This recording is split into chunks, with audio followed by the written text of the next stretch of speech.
Southwest Florida.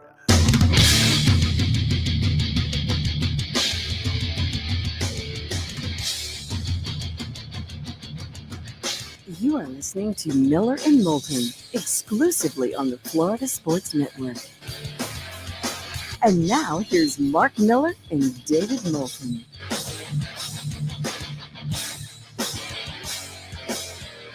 Top of the morning to you.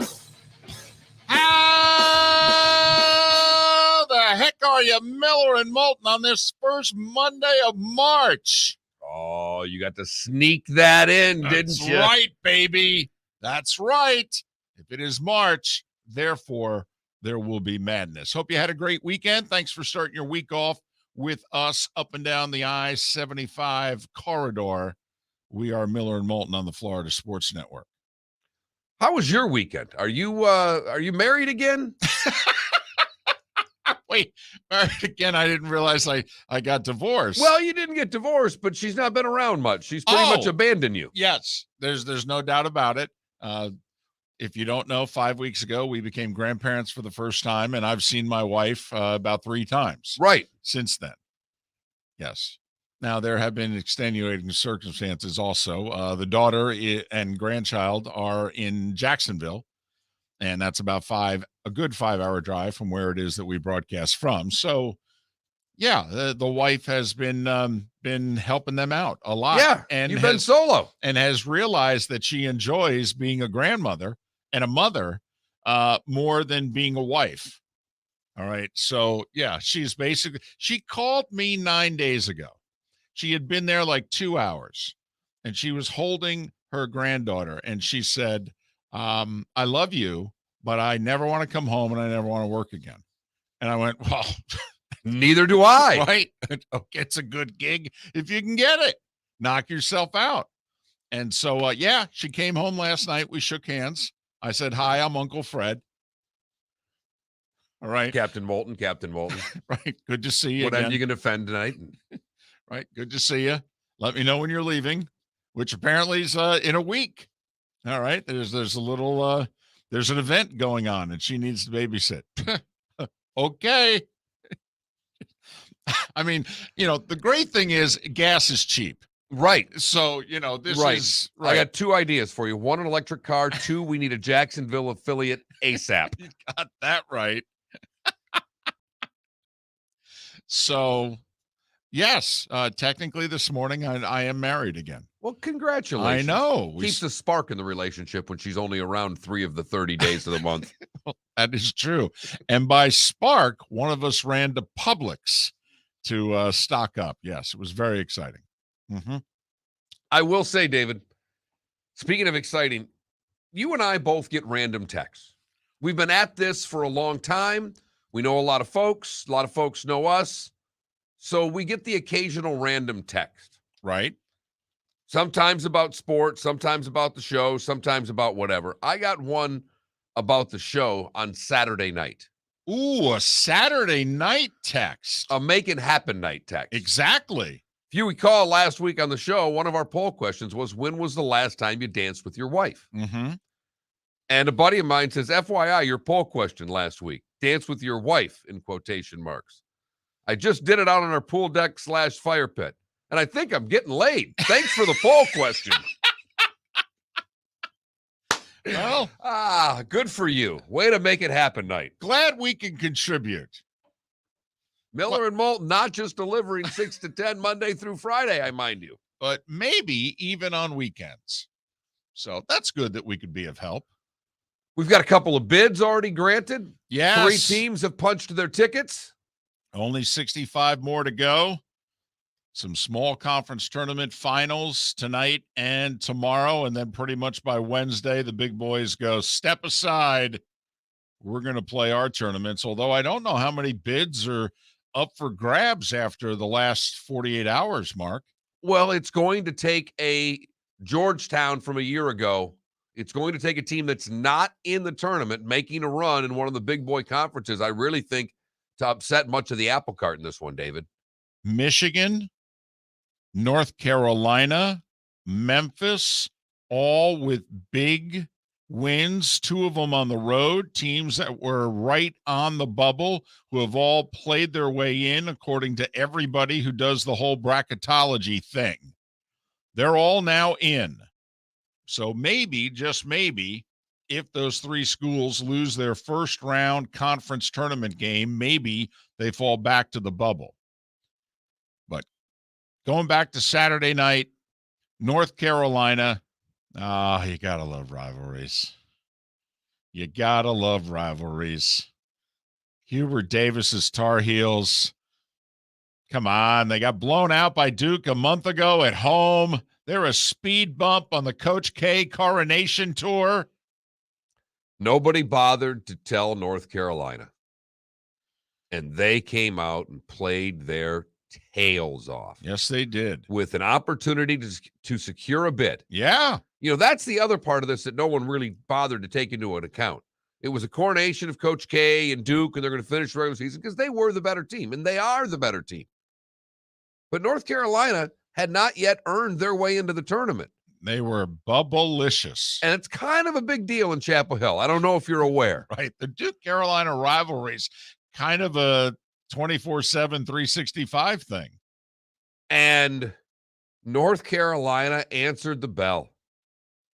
Every time, too. And then in the last 6 minutes, they said, we'll take it from here, thanks. And just kicked Duke over and over again. All right. Coach K had to come out and he was happy. Give his little speech in front of a crowd, and nobody was happy. The fans were crying. I know, crying. Crying over a regular season Here's loss. why, though. Those fans were sleep deprived. Those students had to sleep in Krzyzewskiville for 6 weeks. They hadn't slept in their own beds in over 40 days. They get tickets to that game. I think part of it, because come on. I mean, seriously, you lost a regular season game to Carolina. A lot of alcohol. Alcohol, sleep deprivation, the whole deal. You get over it. It'll be fine. Heck, they may play in the ACC tournament. Duke will win. Relax. It's all good. But, yeah, that's one of those. That'll live for, long after Coach K. That 20, 30-plus years from now, Carolina people will be like, yeah, you remember? Oh, yeah. Oh, that was a sweet one. That does more for Davis. I mean, what that does for him in Chapel Hill. I happen to live in that part of the world. I lived there when Dean retired. And where my station was a good 35 minutes from Chapel Hill. And he retired, and I was on 4 to 7, something like that in the afternoons. And they said, you're going on at 1 today. You're going to do 6 hours. Right. You're going to do it from a bar in Chapel Hill. And I ragged on North Carolina quite a bit on the show. I was in North Carolina State country. And I used to refer to them as Powder Blue. And boy, oh boy, you want to honk off a Carolina fan, call them Powder Blue. Because that's Carolina blue. Because God made the sky Carolina blue. So I was not a big North Carolina, but then, hey, you're going to be at this bar. We're going to do 6 hours on Dean. We're going to let people call up and tell stories. There's only one of those. And then they had Roy. And now for this guy to get that win, that's a nice start. Well, you know what I thought of, and I understand they play twice a year, so it's not exactly the same deal. But to me, it reminded me of when Tressel, very first time as Ohio State football coach, went to Michigan, and Michigan had the quote-unquote better team, and Ohio State won. And that was it. He was – Buckeye fans looked at one another and went, well, that's our coach. That's our coach. And even though Hubert Davis is one of theirs, having played there 30 years ago and the whole deal, I mean, they had only beaten one good team. They had one quad one win on their resume before Saturday. And if they get beat the way they got beat a month earlier, North Carolina people are looking at one another going, we might have picked the wrong guy. They're probably, if they get whooped again, they're probably not in the tournament. Look at it this way. Purdue lost to Indiana in a close game, and Indiana was on the same bubble North Carolina is. They slipped down to the next 4 out after that. I mean, Indiana lost. Indiana lost to Purdue. Tight game. Right. They win that game, they're in. They're in, probably, yeah. They lose that game, I think 3-6 points somewhere, between 3 and 6 points. They're now out. Mm-hmm. And they're in the next 4 out, not the first 4 out. No, they're in the Gators category. Right. Talk about teams that need to go on a run in their conference tournament, Indiana and Florida. Florida had their shot for the big win over the weekend, and Kentucky said, not happening. Mm-mm. Here's my thing, though, about the whole Carolina-Duke game. How much notice did ESPN have that this game was taking place? A year? Damn near, right? I mean, the season ends and the schedule comes out shortly thereafter. Late spring schedules come out. So, and obviously, the ESPN's going to televise it. They televise it every year, but then Krzyzewski makes the announcement, and you're realizing, wow, this is going to be a BFD. Why would you schedule a basketball game right up against it? You know, we're having trouble fitting these things in 2 hours. We've talked about this now.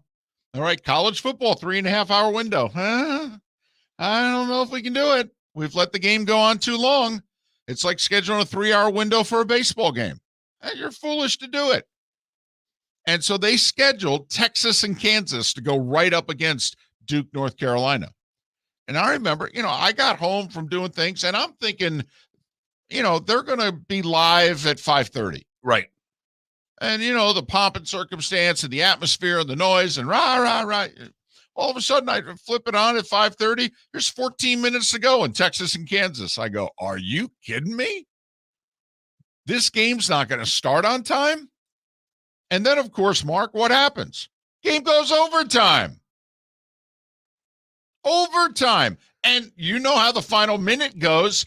Everybody's calling timeouts. Okay, you call timeout to set up a play. I call timeout to stop it. Okay. Oh, yeah. I mean, the last minute takes 18 minutes, and then they go to OT. They're going to OT at 6:21. Duke Carolina's tipping at 6:02.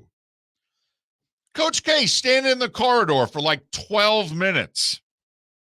Yeah. They finally start that game. All right. And they started on ESPN2. So they can finish Texas and Kansas on ESPN. And then after like the first media timeout, they're moving the game back onto the 4-letter network. What? Do you guys do sports programming for a living? What are you doing? You have something end at 5 o'clock, because then if it goes overtime, it ends at 5:20. What is the one thing you cannot do? Can't be starting late. Starting late. You need to be there early. Hell, you put game day there. Right. I mean, I was actually surprised they weren't going to go full-on slot coverage and give you 5 Duke players on a network just covering the game to tell stories about Coach K. I couldn't believe it. Couldn't believe it. I mean, Seth Greenberg was comparing this to like Derek Jeter's last home game at Yankee Stadium. I don't know if it equaled it or not, but I mean, hey. But in the college basketball world, we talked about it on Friday. This is the best coach since Wooden. Right. Right. This is certainly the greatest coach, male coach of his generation. For men's basketball, he's the greatest coach of his era. He is. And if you want to include Bob Knight in his era, he still is. I mean, he's the best men's basketball coach since John Wooden. Or put it this way, the most accomplished. Right. And you can't deny it. I mean, he's probably going to end up with 1,200 wins. He's 4 away. Yeah. No. Missed the start of the game after pushing it back another 20 minutes. I couldn't believe it. I'm like, do you guys do sports for a living? Anybody there know sports? Duke will blame ESPN forever for this game. So that was my little pet peeve. I couldn't believe it. I'm like, wait, they're showing a basketball game before this? And I checked the guide. I'm like, well, was this game supposed to end at 5:30? No, it's supposed to end at 6. What? Well, David, that was your pet peeve. Mine wasn't really much of a pet peeve. I enjoy when it blows 20 miles an hour and the greens harden and professional players have to play golf in Florida in March. Have at it, boys. Good luck. Well, we said it a couple years ago where they moved the players back to mid-March when they moved it to May, because in May, the wind is down and they tore that place up. Mid-March, some guys don't even want to play, and that's with a $20 million purse. Yeah. Arnie giggled all afternoon yesterday from above, David. Yeah, he was the only one. He was the only one. And I don't know if it was good television or not. Terrible television. We'll talk about that a little bit later on. Miller and Moulton on this Monday. We hope you had a great weekend, and we thank you for starting your week with us here on the Florida Sports Network.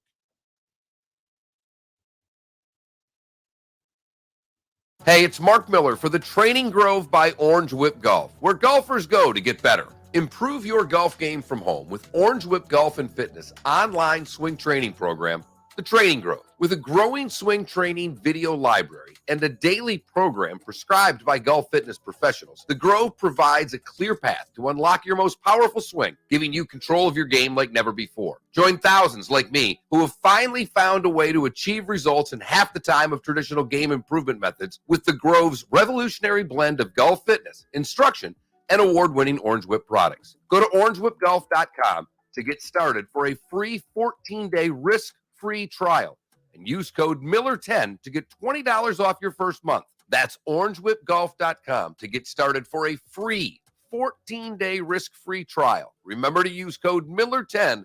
That will get you $20 off your first month.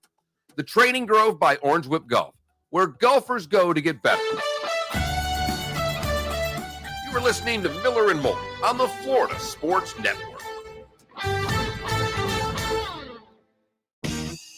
Signs in one day, signs in one day. Make your message slicker, quicker, signs in one day. Whether your business needs full-color signage, cut vinyl graphics, vehicle lettering, magnetics, banners, and more, Signs in one day can do it. In Fort Myers off Alico Road. For your free estimate, call 239-267-5500 or visit signsinOneday.com. Now hiring. Signs in one day, signs in one day. Make your message slicker, quicker, signs in one day.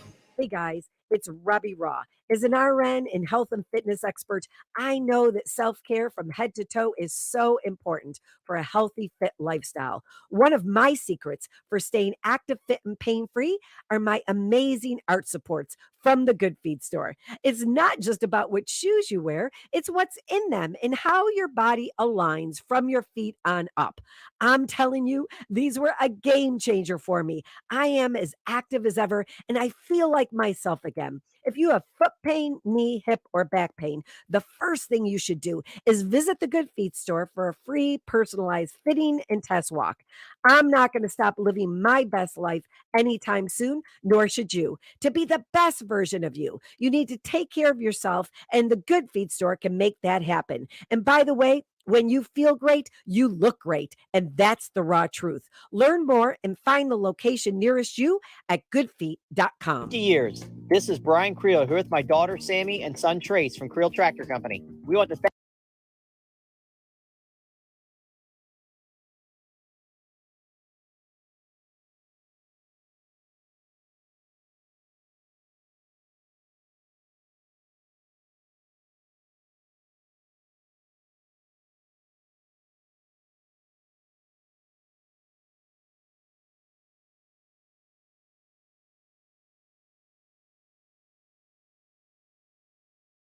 I'm Glenn Levine from the law offices of Anajar Levine. Money is not coming in and your medical bills are piling up. Our legal team is here to help.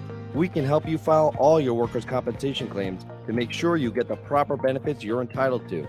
If you've been injured on the job, call the law offices of Anajar Levine at 1-800-747-FREE. That's 1-800-747-3733 for a free consultation and take back control of your life. Offices Fort Myers and Naples. What's up, DIY fans? It's DIY Dave!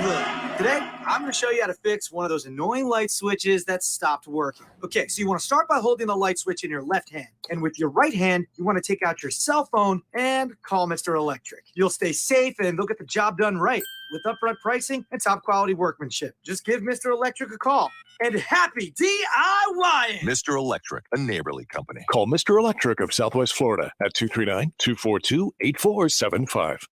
March Madness Preview, sponsored by Geico. Contested fadeaway three, off the front of the rim, no good. Rebound, Quinones underneath, scoops it up, no! But the follow jam by Jalen Duren, soaring in with two hands to cram it home. The Memphis Tigers' upset win at Houston was one of the biggest this season. To find out who will have the upset magic in the big dance, stay tuned for Westwood One's exclusive NCAA tournament coverage right here.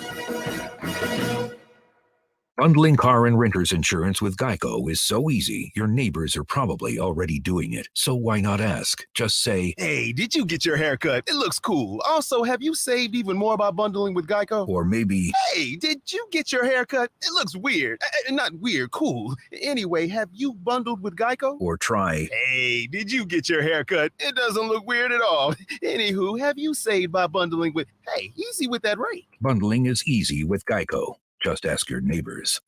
If you're not spending every waking moment checking us out online, you'd better have a good excuse. Yeah. We've loaded up our website with the stories, pics, videos, podcasts, commentary, and more. The kind of stuff you love. Hey, it takes a lot of time to post all this junk, and you'll love every bit of it. Very well. Or at least most of it. It appears that the website has become alive. Hit it now. It's on the internet. ESPNSWFL.com. Spring training isn't opening anytime soon. Players aren't being tested for steroids or HGH. The owners have locked out the players. And fans like you and me are left out in the cold wondering, what the hell's going on? When will they play ball? Will they play ball? I am an optimist, and I believe we will have an agreement in time to play our regular schedule. Listen for the latest news, analysis, interviews, and more on ESPN Southwest Florida. Thanks for listening. And now, more of Miller and Moulton on the Florida Sports Network.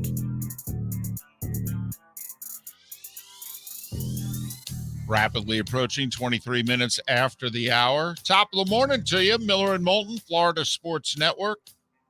Hope you had a great weekend.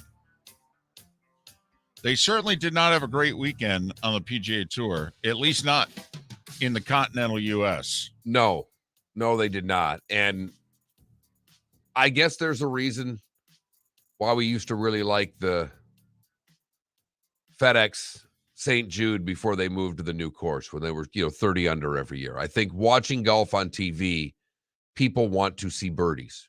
They want to see the U.S. Open once a year, and that's it. Right. And you're a huge U.S. Open fan. You love your carnage Father's Day weekend. I loved it yesterday.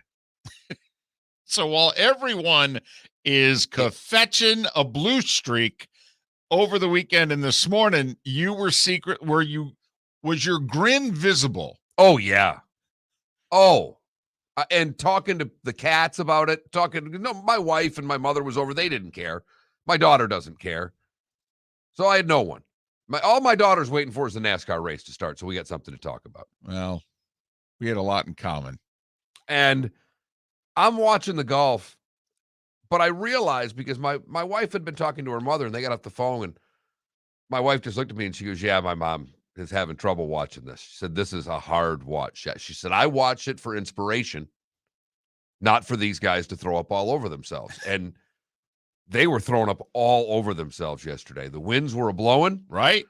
And as we know, if you're listening, yesterday was breezy. Even by Florida March standards, it was a little breezy. And when they decide they're not going to put water on the greens, yeah, and the greens are running at about a 13 and not holding. Who made that decision? I mean, the course was really hard Saturday. What do you think Sunday is going to be? With Sunday pin positions. Right. Come on now. And you could tell very, very early on because I threw it on the Golf Channel. Oh, you were watching pre-NBC coverage. Oh, I live for pre-NBC coverage. Well, they tee off at 1:30, so I get an hour of at least an hour of the leaders. How old do you think that makes you, by the way? When you're 79.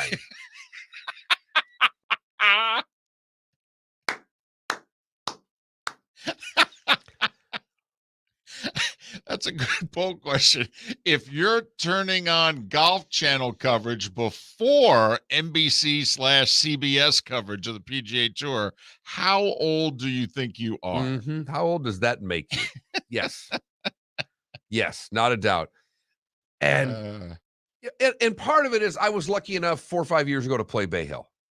So once you've played a course, and I'm no good, but low double-digit handicapper, but once you've played a course, it's a lot more fun or even have walked a course after having been to Augusta. Right. And I've been lucky enough to play Pebble. So you watch these courses just a little bit differently because you've actually walked on them. By the way, Shane Bacon sent out a tweet yesterday that said, and when you played it, you were low double-digit guys. So around a 12? Yeah. Something like that?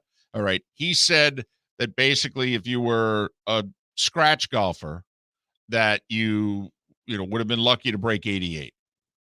And he said if you were like a 7 handicap, you would have been lucky to break 98. And he said if you were like a 12 to 14 handicap, you would have run out of golf balls and you wouldn't have been able to finish the round. Not a doubt in my mind. That was U.S. Open rough. Well, fortunately, there was no wind or water. Rory McIlroy, who, remember, shot what again in the first round? Like 65, was your first round leader by 2. Likes this course, loves the event, plays it every year. Was very much in contention. I think he was like T2 heading into the weekend, shot 76 on the weekend. And he said, yeah, I'm going to just have to take Monday off from golf. No, I got to get away. I got to get this out of my system before we head to the Players. He said, this was not fun. But he did say out loud, he goes, to the people running this tournament, first off, you're now the week before the Players, which probably doesn't help because some guys want to take the week before a major event off. He goes, but if you think guys are going to subject themselves to this, he said, forget what's next week and what have you. I mean, he all but said, I know it's Arnie's tournament, but this can't continue or people are going to stop playing. And he's right. I love it. I do find it hysterical that, my goodness, you couldn't shoot under par for the week, so I'm going to take my ball and I'm going to go home. Well, they are the weakest individuals to even think of calling themselves athletes if you're going to make comments like that. Most athletes like a challenge. I actually think Rory was speaking not on behalf of Rory. He was speaking on behalf of the guys. I do.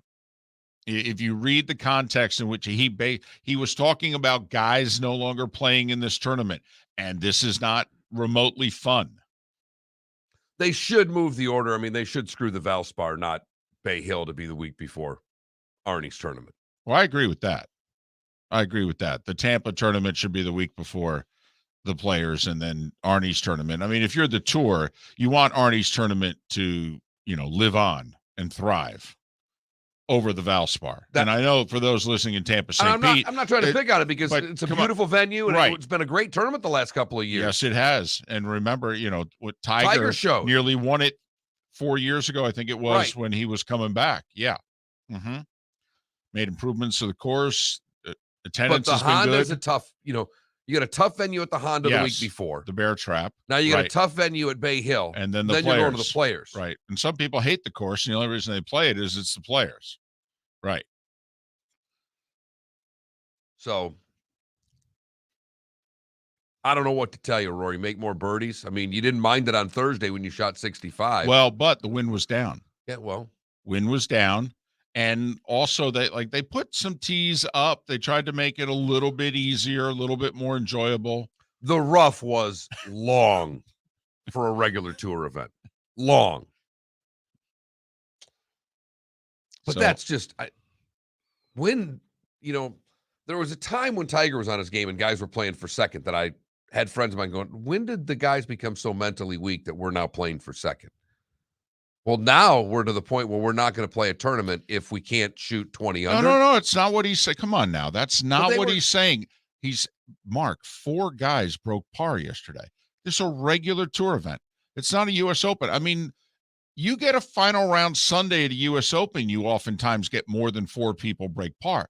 4 guys broke par on a Sunday in a regular tour event. Rory's just saying, hey, come on now. You live here year round. You know what the conditions are like.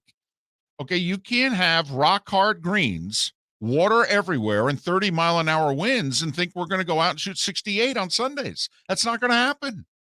It's just not. You're going to bust. I mean, Scheffler won shooting 72.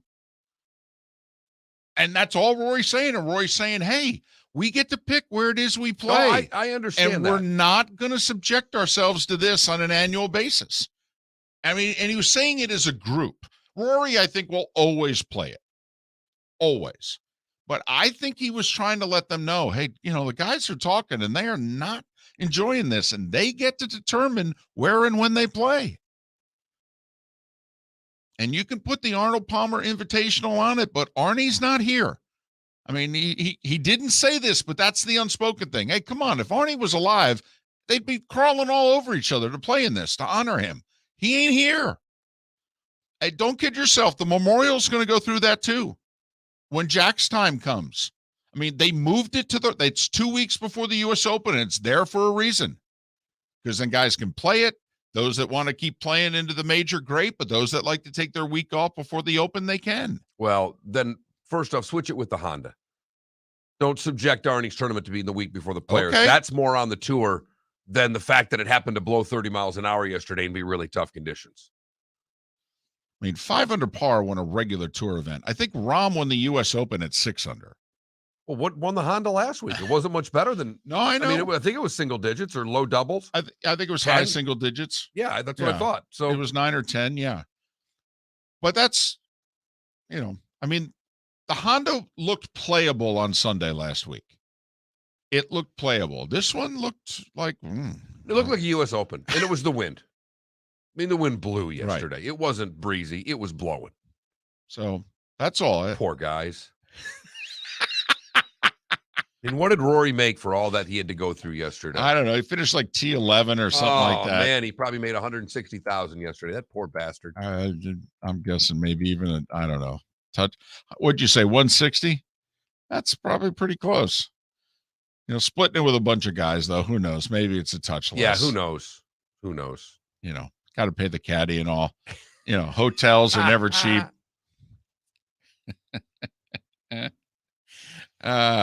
Miller and Moulton. The good, the bad, and the ugly, right? What's on tap?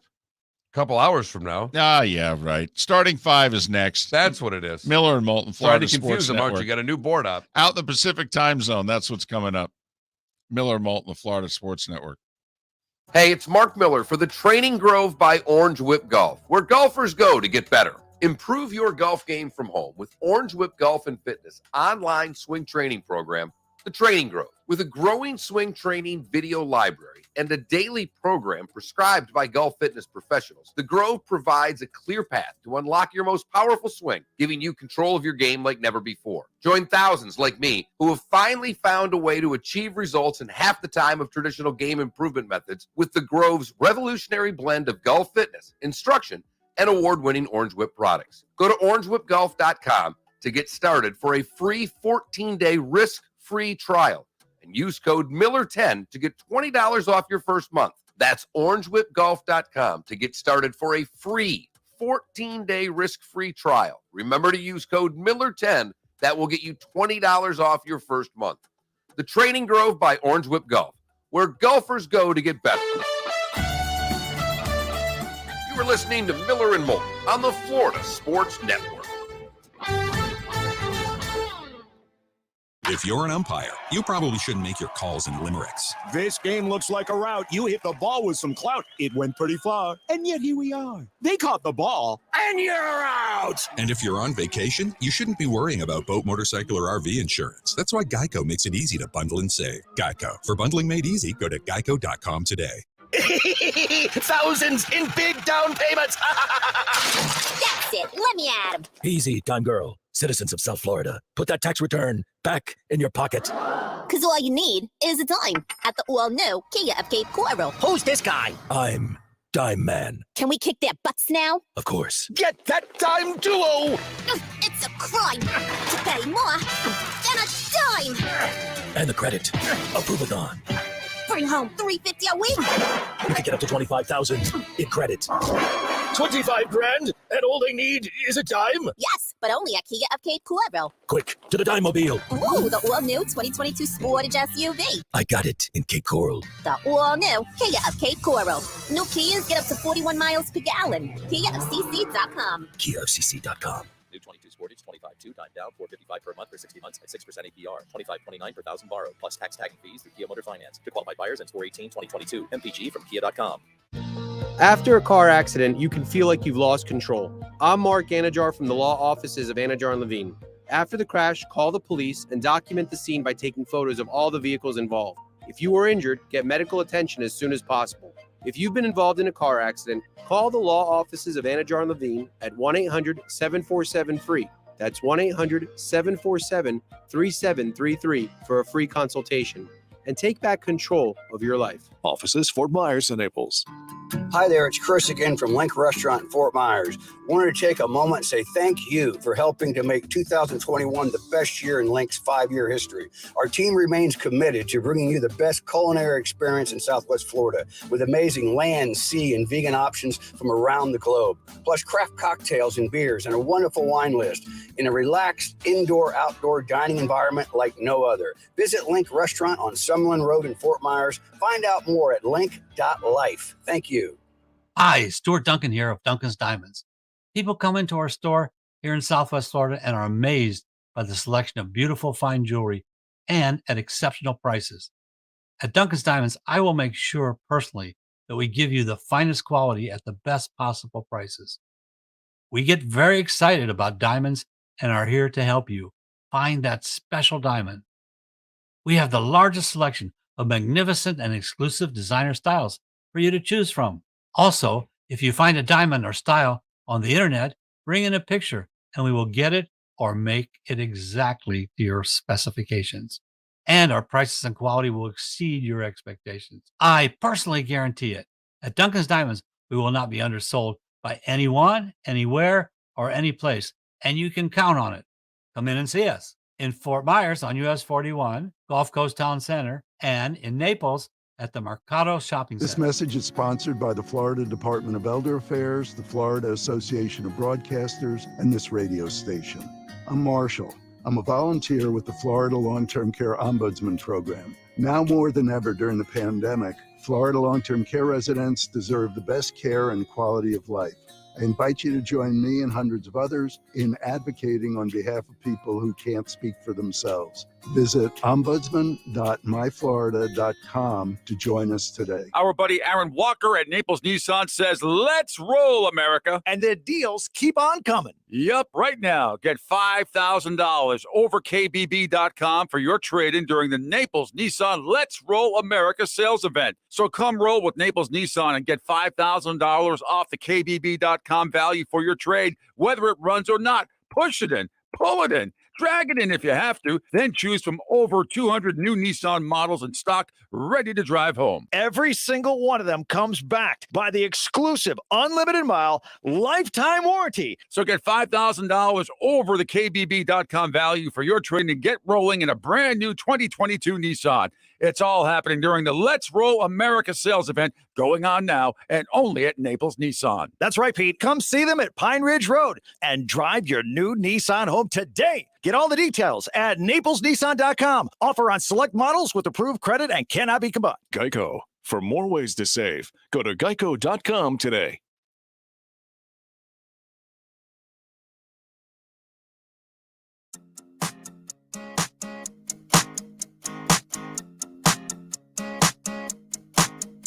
You're listening to Miller and Moulton, exclusively on the Florida Sports Network. 21 minutes before the hour. 21 minutes before the hour. Miller and Moulton, the Florida Sports Network. Thanks so much for being with us. Got a good show lined up for you today. We'll talk a little baseball. We'll talk a little football. We'll talk a little hoops and some brackets. Got it all lined up. Beginning next hour. Right now, it is time for...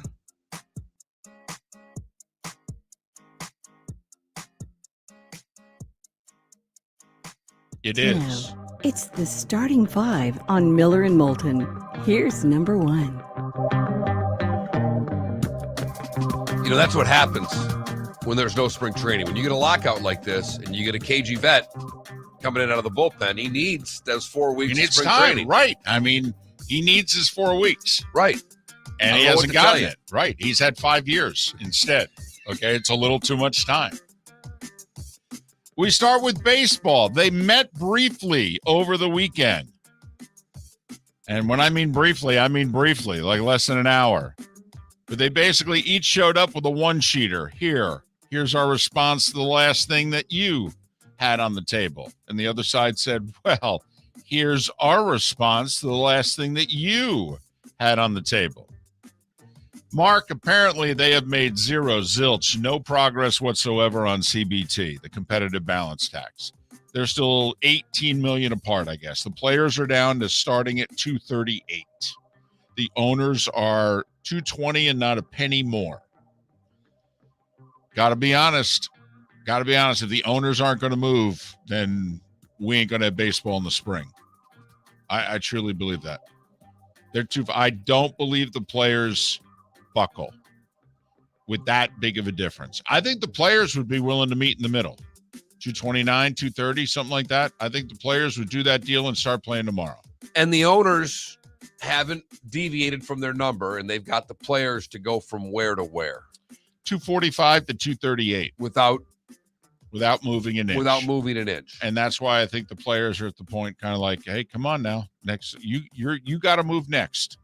223, 225, come on now. You got to move a little bit. Now, there's two issues the owners before this one said we're not moving an inch on. One was the players originally wanted free agency reduced from 6 years to 5. The owners said, no way, we'll shut the sport down. Players quickly got off it. Then the players have wanted 80% of the, arbitration eligible 2 years plus players to be, and the owner said 22%, not a player more. And they haven't moved. And the players that are all the way down to like 35%. So, but the owners have not moved a player. This is the other one. They got to 220, and what the folks negotiating on behalf of the owners are telling the union is, guys, I can't get another dime out of them. I'm telling you, I don't have the votes if we go $1 higher. And the players are sitting there with their arms folded going, yeah, I don't know what to tell you. We're not moving next. Yeah, and unfortunately, David, if I'm the owners right now and I've watched the players move twice on the CBT, I just sit. Right. I'm not saying it's right. Right. But I know that. How this progression has gone. Right. Would you do anything different if you were the owners? You'd just sit on your hands, wouldn't you? I know you want to play, but think of it from tough, rotten negotiation standpoints. No, because as has led to believe, many of the owners are willing to sacrifice April anyway. So what do they care? They'll just keep saying no for a few more weeks. Apparently, though, Mark, they have addressed the game. And apparently, not this year, whenever it is they come to a deal and we have baseball in 2022, but apparently the two sides are reaching agreement on a pitch clock, the shift, and they're going to make the bases bigger, which I don't quite understand what the significance is of that. Some people say it's injuries. Safety thing. Yeah. More than anything. But apparently a 14 and a 17-second pitch clock. 14 seconds when there's no one on base, 17 seconds when there's runners on base. And apparently the players are willing to go along with it. Not all, like veteran players for the most part, but the younger players, they've been dealing with a pitch clock the last 3 to 5 years in the minors. They're fine with it. So it's interesting. Apparently there's agreement on that. For the record, the length of a Major League Baseball game has increased 45 minutes in the last 50 years, but it's increased 10 minutes in the last 5 years. It's getting slower. College hoops. Congratulations to Longwood and Loyola Chicago. They won the Big South and Missouri Valley Conference championships, respectively. They're in the dance. A couple of bubble teams all won yesterday. Houston got whooped up on by Memphis. I think the Tigers are in now. And how about Michigan? Without their best player going on the road, without their head coach, they come from 7 down at the half, and they beat the Buckeyes. Wolverines are in. And, oh, by the way, what's up with Nebraska? Trev Alberts decides not to fire the coach, and all they've done is win for 2 weeks since. They went into Madison, cost Wisconsin the outright regular season Big Ten title, beat the Badgers while the Illini knocked off the Hawkeyes by 2. UCF and South Florida both lost yesterday. Women's college basketball, Miami's run to the ACC final was ended by the Wolfpack 60-47. FGCU a winner in the ASUN tournament by 11. And Kentucky came from 12 down after 3 quarters and knocked off number 1 South Carolina with a 3-pointer with 4 seconds to go, 64-62. It's Kentucky's first SEC title in 40 years. They were 9-11 on the season and 2-8 in the SEC and have rattled off 10 in a row. How about that? That's what late season college hoop is all about there. Got that right. Brittany Griner, who was a standout at Baylor and has been a star in the WNBA. We found out over the weekend she's been detained for somewhere between 2 and 3 weeks in Russia. So she had some vape pens with her, and apparently some of them had hashish oil debris on them. And according to Russian authorities, that's worthy of 10 years in prison. In Russia? In Russia, which is where Brittany Griner is. And that's where many players go to play in Eastern Europe and Russia because they pay big bucks. And by big bucks, I mean 500,000, 600,000, 700,000 a year. And in the WNBA, she makes about $140. So if you want to know why she's there to make the money because the WNBA grossly underpays their advice players. For not just her, but all of you out there. Throw the vape pen away before you go to the airport. Just as a general rule. They're not that expensive. You can get another one. Notice she had no problem getting through our customs and anywhere else, but in Russia, they stopped her. The combine came and went. In case you missed it, a lot of speed. The Cincinnati corner ran the second fastest 40 time. Give me Jordan Davis. Jordan Davis is 341 pounds. The big D lineman from Georgia ran a 4.78 40 at 341. It's faster than Patrick Mahomes for those scoring at home that he ran at the combine. Jordan Davis. Give it to me, big fella. Word is the Cowboys 4.79. Yeah. Word is Cowboys are likely to release Amari Cooper. Translation, they really want him to take a big pay cut, and he's not going to. So the Cowboys will save nearly $20 million against the cap, and Amari will sign with somebody else and get that much money elsewhere. NBA, Celtics are hot. Brooklyn is not. Boston 126-120 over the Nets. Rematch of the finals. Milwaukee beat Phoenix by 10. Of course, the Suns didn't have Chris Paul. That hurts. Cleveland with a much-needed win. They beat Toronto by 8. The Pelicans trying to chase down the Lakers lost a tough one in overtime in Denver by 8. No idea what happened in L.A. that the Knicks beat the Clippers by 23. Indiana and Utah also victorious. Memphis lost at Houston, which dropped them into a tie for the 2 seed with Golden State. That's a bad loss for John Morant Company. Hockey, Hedman with 2 goals. Sergachev with a goal and 2 assists. Lightning doubled up the Blackhawks 6-3. Rangers got 45 saves from Shesterkin, and Kreider with 2 more goals. He's got 38. He might set the all-time Rangers goal-scoring record. 4-1 Rangers over Winnipeg. Dallas doubled up Minnesota 6-3. Carolina edged the Kraken 3-2. Vegas, Anaheim, and the Kings all winners.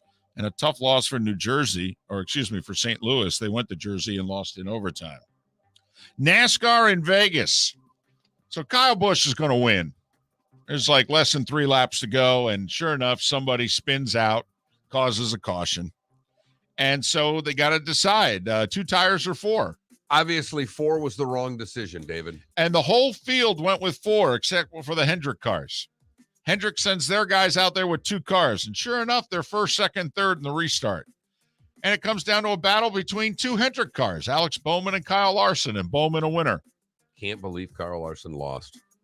Ross Chastain, who led the most laps with 78, finished 3rd. Kyle Busch, who with a win would have tied Richard Petty for most consecutive years winning a race. Oh, wow. Yeah. He was honked after. I mean, he's always honked, but he had the race won. I know, and he kept it in about the tires. I mean, I've seen him blow up in post-race interviews, and you could see the steam coming out of his ears, and he still answered every question without throwing his crew chief under the bus. Yeah, well, listen, I mean, he could take heart, and it wasn't just his crew chief. I mean, it was everybody who wasn't under the Hendrick umbrella. Golf, Scotty Scheffler survived yesterday at Bay Hill to win the Arnold Palmer Invitational, an even par round of 72, 5 under, a winner by one shot over Horschel, Hovland, and Hatton, the law firm, Triple H law firm there. Did you catch the story? Because going alongside the Bay Hill was the Puerto Rico Open, right, which is also a PGA Tour event. But obviously it's a lesser field, so you don't get into the Masters if you win. But you do get a 2-year exemption on tour. You get into the Players this week, and you get into the Tournament of Champions next year in January. So Ryan Brehm, B-R-E-H-M, he's on a medical exemption. You only get a certain number of tournaments. This was his last tournament under the exemption. He needed to finish first or solo second to keep his card, or else he would lose playing privileges on the PGA Tour. His mom had died late last year. His wife is on the bag. He goes and wins the Puerto Rico Open by 6. So he gets everything that we talked about. Gets his card for 2 more years. He's in the Players this week. He'll be at the Tournament of Champions for the cash grab in Hawaii in January. Hell of a story. Great to see. Awesome. Absolutely awesome. Great to see. And I know no one's paying attention, but the hottest golfer in the world right now is Jin Young Ko. She's got 6 wins in her last 11 starts. She's shot 15 consecutive rounds in the 60s. She birdied 4 of her last 5 holes to win at Singapore yesterday. She's number 1 in the world. She's dropped the one quarter sister to number 2. And that, gentlemen, was the starting 5. That was the starting 5 every weekday morning at this time on Miller and Moulton. One quick note, literally as you were doing that, we've got the TV on in the background, and Bryson DeChambeau has withdrawn from the Players this week. That's his second straight WD, or not WD, but he's not playing the Players. Don't know if we'll see him before the Masters. I mean, it depends. If Hand and hip, he says. Yeah. But he says it's not because he's swinging too hard. No.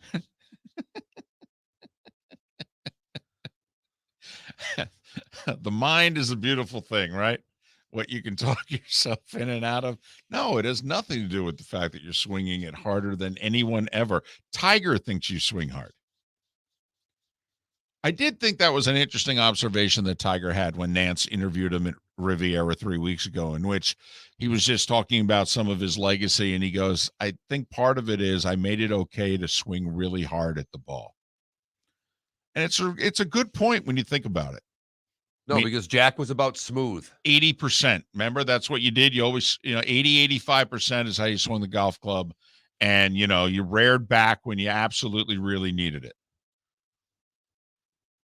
And it's true. The guys today, they rear back. They're about 97%. And then they every now and then want more. And I know loft and all these things, they've changed. But just when you see, 221, they're going to hit a 5-iron. They're going to hit a 6-iron. It's just a different game. No doubt about it. So there you have it. A busy weekend. Hopefully we wrap some of it up for you there. Miller and Moulton. Thanks for being with us here on the Florida Sports Network.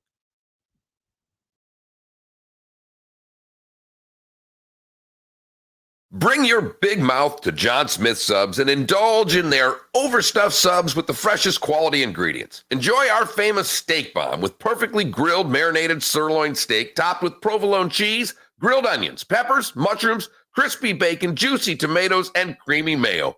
Boom! Made-to-order crispy fries can be paired with the Gator, the Cuban, the chicken bomb, or the Italian. Love local. Eat delicious with John Smith Subs.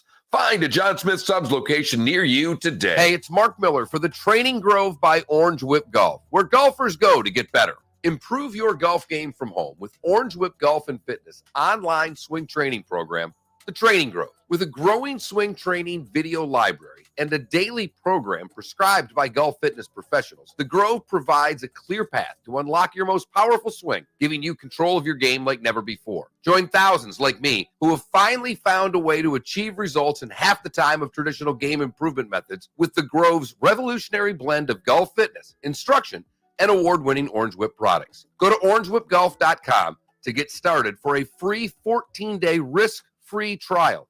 And use code Miller10 to get $20 off your first month. That's orangewhipgolf.com to get started for a free 14-day risk-free trial. Remember to use code Miller10. That will get you $20 off your first month.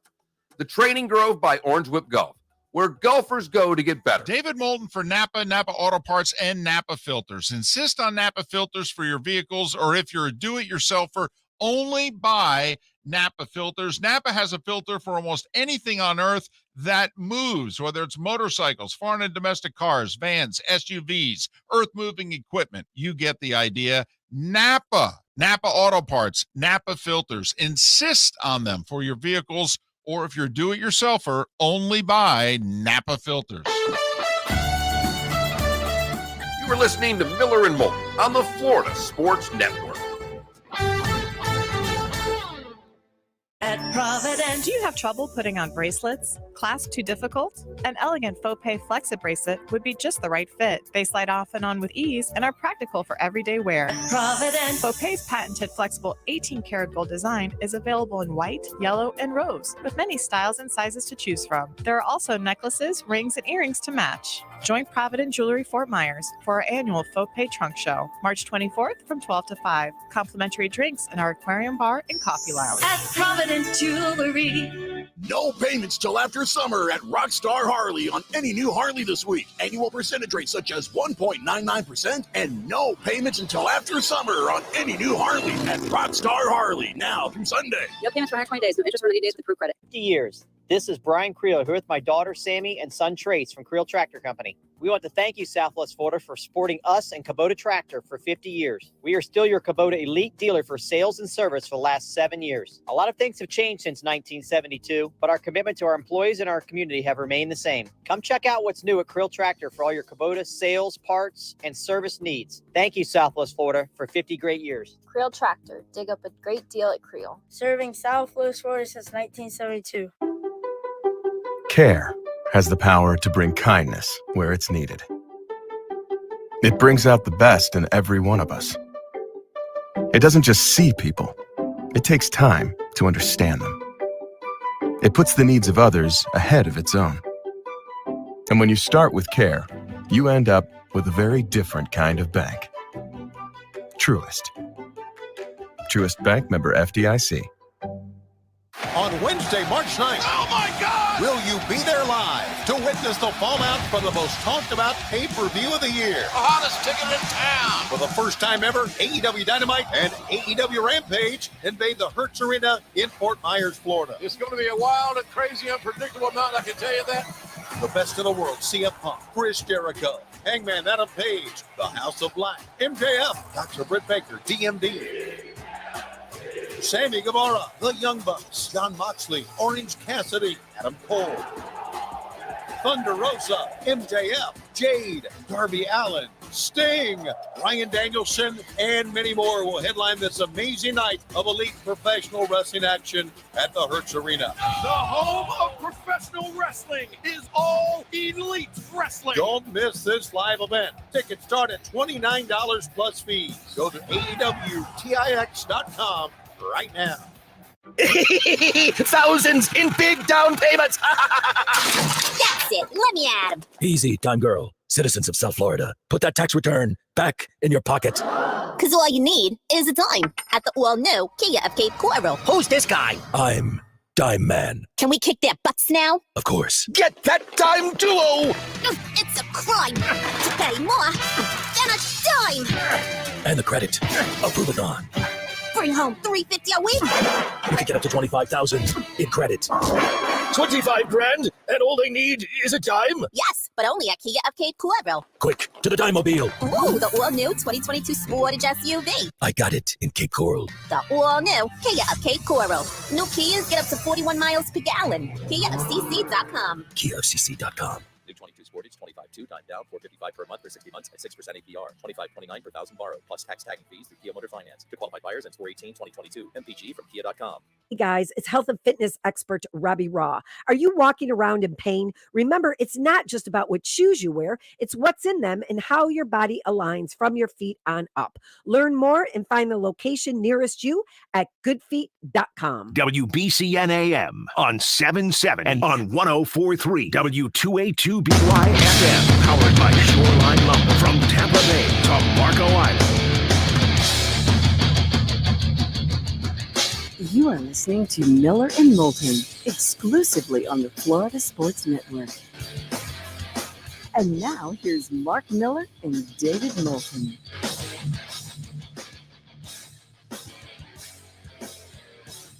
Top of the morning to you. How the heck are you? Minute and a half past the top of the 7 o'clock hour. We are Miller and Moulton, and this is the Florida Sports Network. Thanks so much for being with us. Miller and Moulton brought to you in part by Napa Auto Parts and Napa Filters. Insist on Napa Filters for any and all of your vehicles. And if you're a do-it-yourselfer, only buy Napa Filters. You can go in the store or you can shop online. Napa Auto Parts, Napa Filters, proud sponsor of Miller and Moulton here on the Florida Sports Network. As you were going through your starting five, David, you talked about the baseball talks and that there's not been a lot of progress as far as the biggest issues between the two sides. However, you did mention that there are some things going on about the game that are having much more positive results from what we're hearing out of the two sides, that there's actually progress being made concerning the way the game of baseball is played.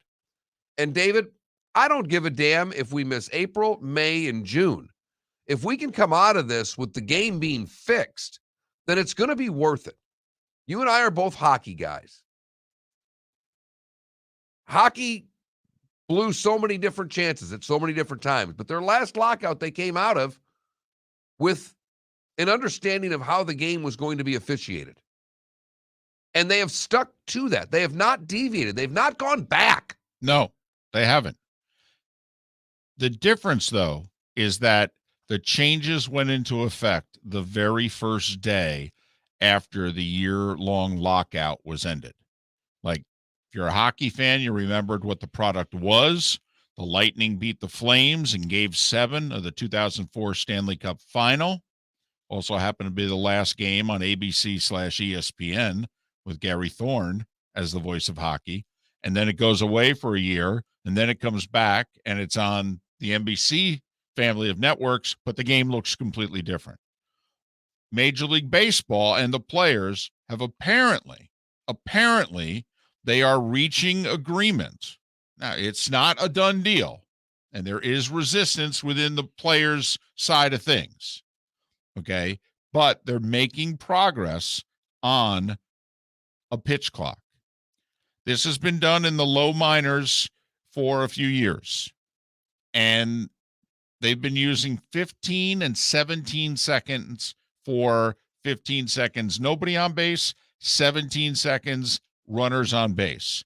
Baseball said, we've studied it, we want to go, instead of 15-17, we want to go 14-19. I had said 14-17 earlier. I was wrong. 14-19. They basically said, hey, with nobody on, you could actually speed it up. But with runners on base, we found you actually need a couple more seconds. Okay.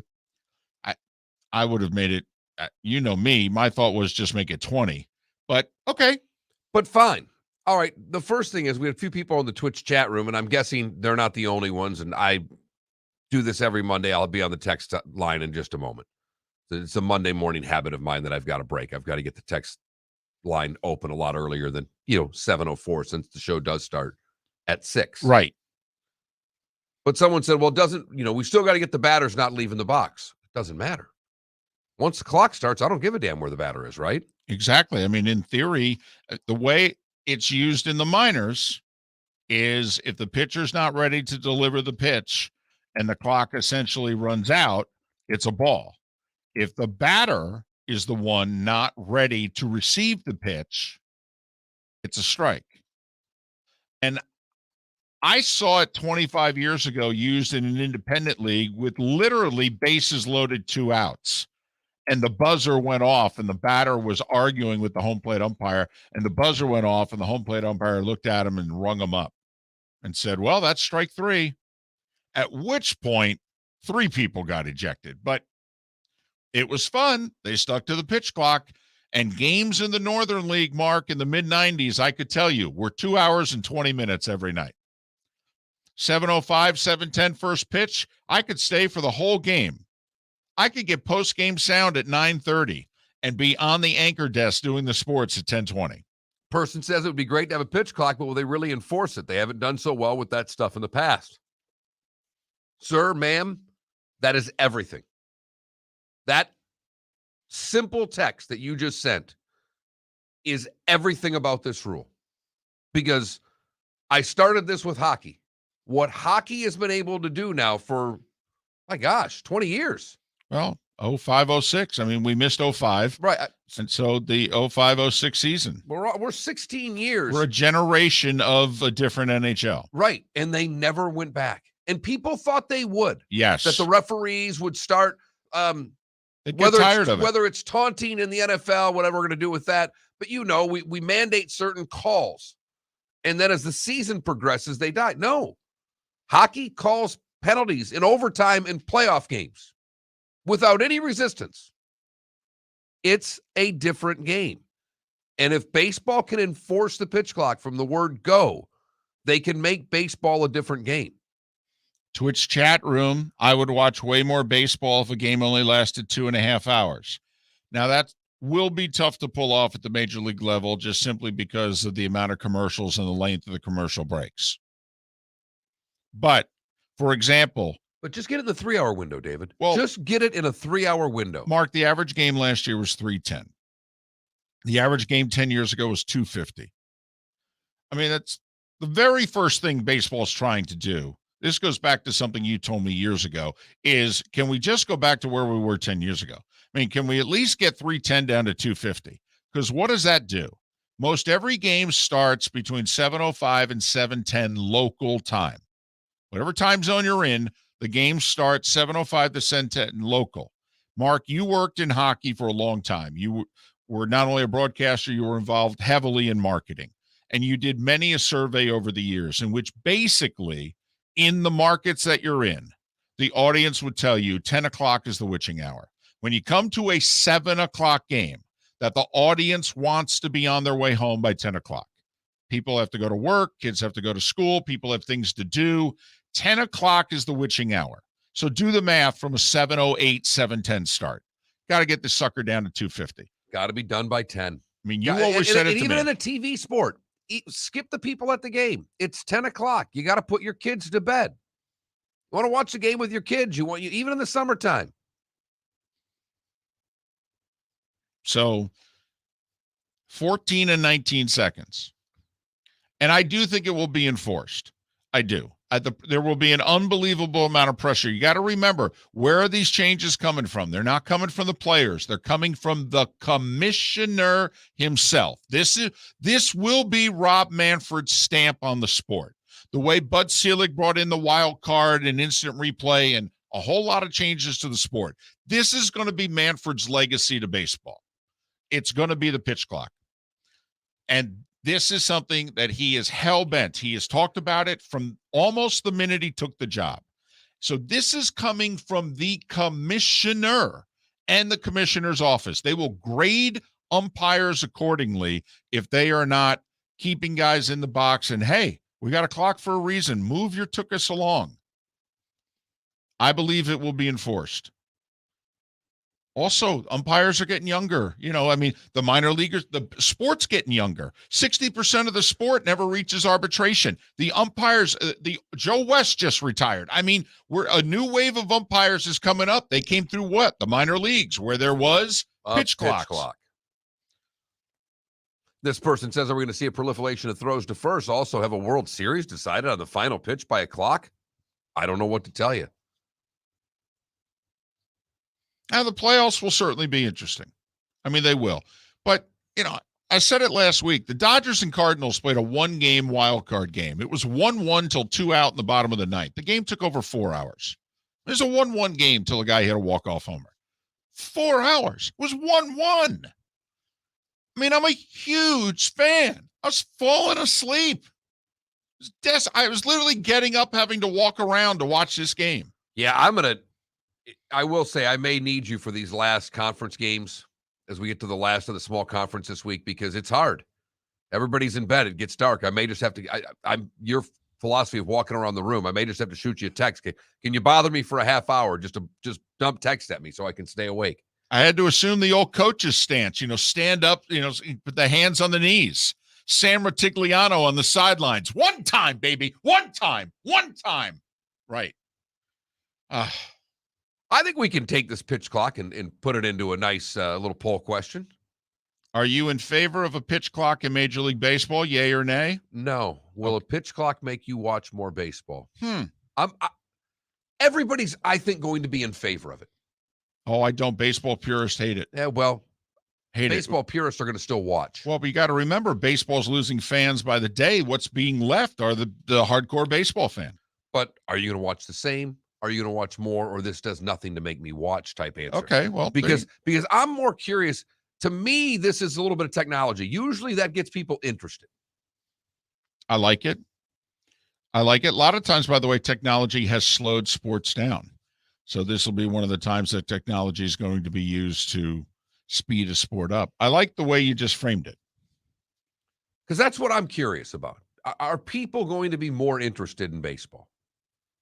And that's tough around these parts. And will a pitch clock, which in theory will speed up the games, if baseball could speed itself up, essentially, would you be more inclined to watch? Right. All right. I like it. We can go with it. It's risky on a Monday to start off with a baseball poll question. Well, I don't know what I can do off of Jordan Davis's 40 time, David, to turn that into a poll question, or I would. It's funny. I'm glad he changed the narrative. And I know he played pretty well in the playoffs against Michigan and Alabama and all that. But, the last image I have of Jordan Davis was him sucking wind against Alabama and basically being useless for the final half of that game because they just emptied his tank in the second quarter and wore him out. I mean, that Will Muschamp line will resonate with me forever. Big guys don't get second wins. Once that tank gets emptied, it's really difficult to fill it back up during the game. Wide receivers, cornerbacks, running backs, they can find a second wind. He goes, it's tough for those 300-pounders to find a second wind. He's obviously put in work before the playoff between the SEC championship and that. I mean, right. The team as a whole said, hey, we've got to work harder. He led that charge. Yep. They go win the Natty, and then he doesn't stop working and shows up at the combines and runs a damn 4.79. 300 how many pounds? 341, officially 4.78. 4.78. Yep. Last week, we were talking about having the Miller and Moulton combine. Right. I may have canceled it after I saw what he ran in that 40. Now I'm embarrassed when I run my 9.74. I think we should just stop us. How many yards had we run at 4.78? 30. 22. 32. 14 minutes after the hour. Miller and Moulton, the Florida Sports Network. Hey, it's Mark Miller for the Training Grove by Orange Whip Golf, where golfers go to get better. Improve your golf game from home with Orange Whip Golf and Fitness online swing training program, The Training Grove. With a growing swing training video library and a daily program prescribed by golf fitness professionals, The Grove provides a clear path to unlock your most powerful swing, giving you control of your game like never before. Join thousands like me who have finally found a way to achieve results in half the time of traditional game improvement methods with The Grove's revolutionary blend of golf fitness, instruction, and award-winning Orange Whip products. Go to orangewhipgolf.com to get started for a free 14-day risk-free trial and use code Miller10 to get $20 off your first month. That's orangewhipgolf.com to get started for a free 14-day risk-free trial. Remember to use code Miller10. That will get you $20 off your first month. The Training Grove by Orange Whip Golf, where golfers go to get better. You are listening to Miller and Moulton on the Florida Sports Network. I'm Mark Anajar. For responsive legal help, call Anajar and Levine at 1-800-747-FREE. At Providence. Do you have trouble putting on bracelets? Clasp too difficult? An elegant faux pay Flex-It bracelet would be just the right fit. They slide off and on with ease and are practical for everyday wear. At Providence. Faux Pay's patented flexible 18-karat gold design is available in white, yellow, and rose, with many styles and sizes to choose from. There are also necklaces, rings, and earrings to match. Join Provident Jewelry Fort Myers for our annual Faux Pay Trunk Show, March 24th from 12 to 5. Complimentary drinks in our aquarium bar and coffee lounge. At Provident Jewelry. Every one of you needs auto insurance and homeowners insurance. So why not save money by bundling both with your Southwest Florida Farmers Insurance agent, Damon Brist. Damon Brist Farmers Insurance is one of the fastest growing agents in the country, but he's local right here in Southwest Florida, just like you. Farmers Insurance, a name you can trust. Bundle and save. Damon Brist Farmers Insurance, 239-202-2933, 239-202-2933. Damon Brist Farmers Insurance. Have you switched yet? 50 years. This is Brian Creel here with my daughter Sammy and son Trace from Creel Tractor Company. We want to thank you, Southwest Florida, for supporting us and Kubota Tractor for 50 years. We are still your Kubota elite dealer for sales and service for the last 7 years. A lot of things have changed since 1972, but our commitment to our employees and our community have remained the same. Come check out what's new at Creel Tractor for all your Kubota sales, parts, and service needs. Thank you, Southwest Florida, for 50 great years. Creel Tractor. Dig up a great deal at Creel. Serving Southwest Florida since 1972. Hey guys, C4MH.com, the leaders in low T care. Want you to know that not all low T clinics are the same. C4MH.com has been treating low T for 10 years and offers express treatment with $45 labs and initial exam. Most importantly, C4MH.com uses only real pharmaceutical testosterone with pedigree papers required by Florida law and never cheap cut rate compounded testosterone. C4MH.com only treats low T, so no high-pressure sales for other medical treatments. No teeth whitening, no weight loss, no hair loss treatments. C4MH.com offers straightforward low T care available with the highest quality meds, friendly staff, and 18 locations from Naples to Wesley Chapel. Plus, every low T treatment comes with a B12 treatment at no extra charge. So guys, if you want the best low T care, go with the best. Go with the low T leaders at C4MH.com. That's C4MH.com. Let's roll, America. Get $5,000 over the KBB.com value for your trade-in during Naples Nissan's Let's Roll America sales event. Hey, Southwest Florida, Aaron Walker here. Come roll with us at Naples Nissan and get $5,000 over the KBB.com value for your trade-in, whether it runs or not. Push, pull, or drag it in if you have to. Choose from over 200 new Nissan models in stock, ready to drive home, and all backed by Naples Nissan's exclusive unlimited mile lifetime warranty. Get $5,000 over the KBB.com value for your trade-in and get rolling in a brand new 2022 Nissan today. Don't miss the Let's Roll America sales event only at Naples Nissan on Pine Ridge Road. That's exit 107 off I-75 or naplesnissan.com. Offers on select models with approved credit and cannot be combined. Visit naplesnissan.com for full details.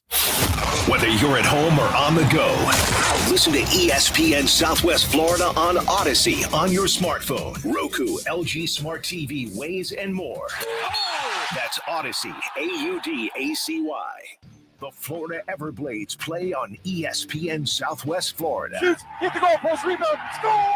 Log on to ESPNSWFL.com and see the schedule of games we'll be airing this week. Holy moly, what a goalie! Listen Tuesdays at 4:30 to Sheenan and Shepherd for our weekly Everblades report. It's the Florida Everblades on ESPN Southwest Florida and streaming on ESPNSWFL.com and the ESPN Southwest Florida app. McDonald a chance for the empty net. Bullseye! If you're not spending every waking moment checking us out online, you'd better have a good excuse. Yeah. We We've loaded up our website with the stories, pics, videos, podcasts, commentary, and more. The kind of stuff you love. Hey, it takes a lot of time to post all this junk, and you'll love every bit of it. Very well. Or at least most of it. It appears that the website has become alive. Hit it now. It's on the internet. ESPNSWFL.com.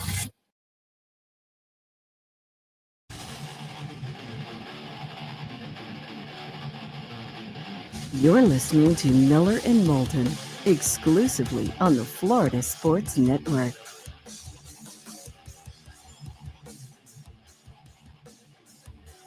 Minutes after the hour. Miller and Moulton, the Florida Sports Network. Thanks so much for being with us. So did you type up that poll question? It's up. It's up. Will you watch more baseball if a pitch clock is used to speed up the game? Yes, I'll watch more. I'll watch the same, and I still have the old I'm done with baseball on there. Because I know a lot of our audience has said, right. They've told us, I know. I'm being incredibly bold to throw a baseball question up in the 7 o'clock hour. This is not the baseball hour anymore. No, that's true. For those. Our audience, the baseball audience, is already on to lunch. Our second act, Mark declared the 6 a.m. hour a baseball hour because only old people are up early and only old people watch baseball, and therefore that became the baseball hour. And for a while, Mark would only let me bring up baseball during the baseball hour. I couldn't even bring it up during our additional hours. So, yes, Mark being bold on this Monday. That's what Mondays are for, Mark. Turn over a new leaf. People begin working out on Mondays. They begin their diets on Mondays. Of course, makes no sense. On to that, it is one of my favorite things. For all of our second act, Act 1, we actually were in the same exact place we are now doing afternoons. Right. Act 2, there was not a studio for us, so I built one in my home. Correct. And that's where David and I worked until the pandemic, in which David stayed at his home. And we did the show from our respective houses. Right. Now we're back in a studio. And that means we get to drive to work every morning. For me, it's a very short drive. It's not even a mile. But there is a strip mall that I drive through to get to where the station is. And in said strip mall, there's a workout place. One of my favorite things about coming to work on Monday and Tuesday is the amount of cars in the parking lot at the workout place on Monday morning versus the amount of cars in the parking lot on Tuesday morning. And by Friday, they might as well close the damn place. Because again, we're coming through at 5:30. These are the people with dedication. Right. And on Monday, you know what? It's going to be a new week. Yep. I'm going to get up. I'm going eat to work right. out. Working out this week. Going to eat right. Come home. I'm going to have my chicken. See, honey, I told you I could do it. Yep. Yeah, you told me you could do it, honey. Honey, where's that kale? Said no one ever. Ever. So I enjoy the drive in just to see the cars that are there on Monday because they are all full of energy. And by Tuesday, half of them don't even show up. All right. So that's at that Mark Miller, at the David Moulton. I'll retweet it here any minute. And then that's at FL Sports Network on Twitter. And is it on the website or? It will be. Okay. Yep. It's one of the jobs of the producer. Right. Fill-in producer today had to go deep into the bullpen. Basically, we had to beg. We had to get this guy out of retirement, basically. Well, for him to get up from this us. early. For him to get up this early on a Monday for us. Right. Retirement from us. All right. It threw him about 3 shekels, and because that's about all we have. And basically we groveled. And Rick's been married a long time, so he knows about groveling, but he hasn't had anybody grovel to him in forever. And we were groveling last week. Put it this way. I beat you to work today. Right. Right. When it's the regular producer, I know I need to get here by 5:40 and I'm fine. I was 5:20 this morning. Just wanted to make sure in case Rick needed anything. Just wanted to make sure everything went smoothly. And by anything, you meant breakfast, right? Anything. Right. Anything at all. Russell Brown, who covers the NFL, he was at the Combine. He will join us coming up in 10 to 12 minutes. We'll wrap that up. We'll look ahead. Tomorrow's the day in which they got to slap tags. That deadline's tomorrow, which is why I thought that Aaron Rodgers would by tomorrow make his decision known. Quite frankly, and he even said this at one point in time, that he would make his decision known in time for the Packers to be able to make an educated decision about Davante. Whether or not Green Bay is tying the two of them together. If number 12 comes back, then they'll want to keep number 17. If number 12 is not coming back, maybe we transition. I think you could argue, hey, you need to have your young quarterback there who's not ready. He needs Davante more than Aaron does. But, you could argue it anyway.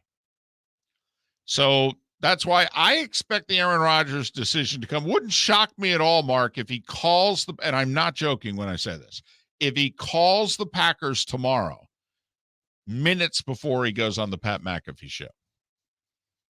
And so technically he lets the Packers know first, and then he lets the world know on the Pat McAfee show whether or not he's coming back or he's officially asked for a trade.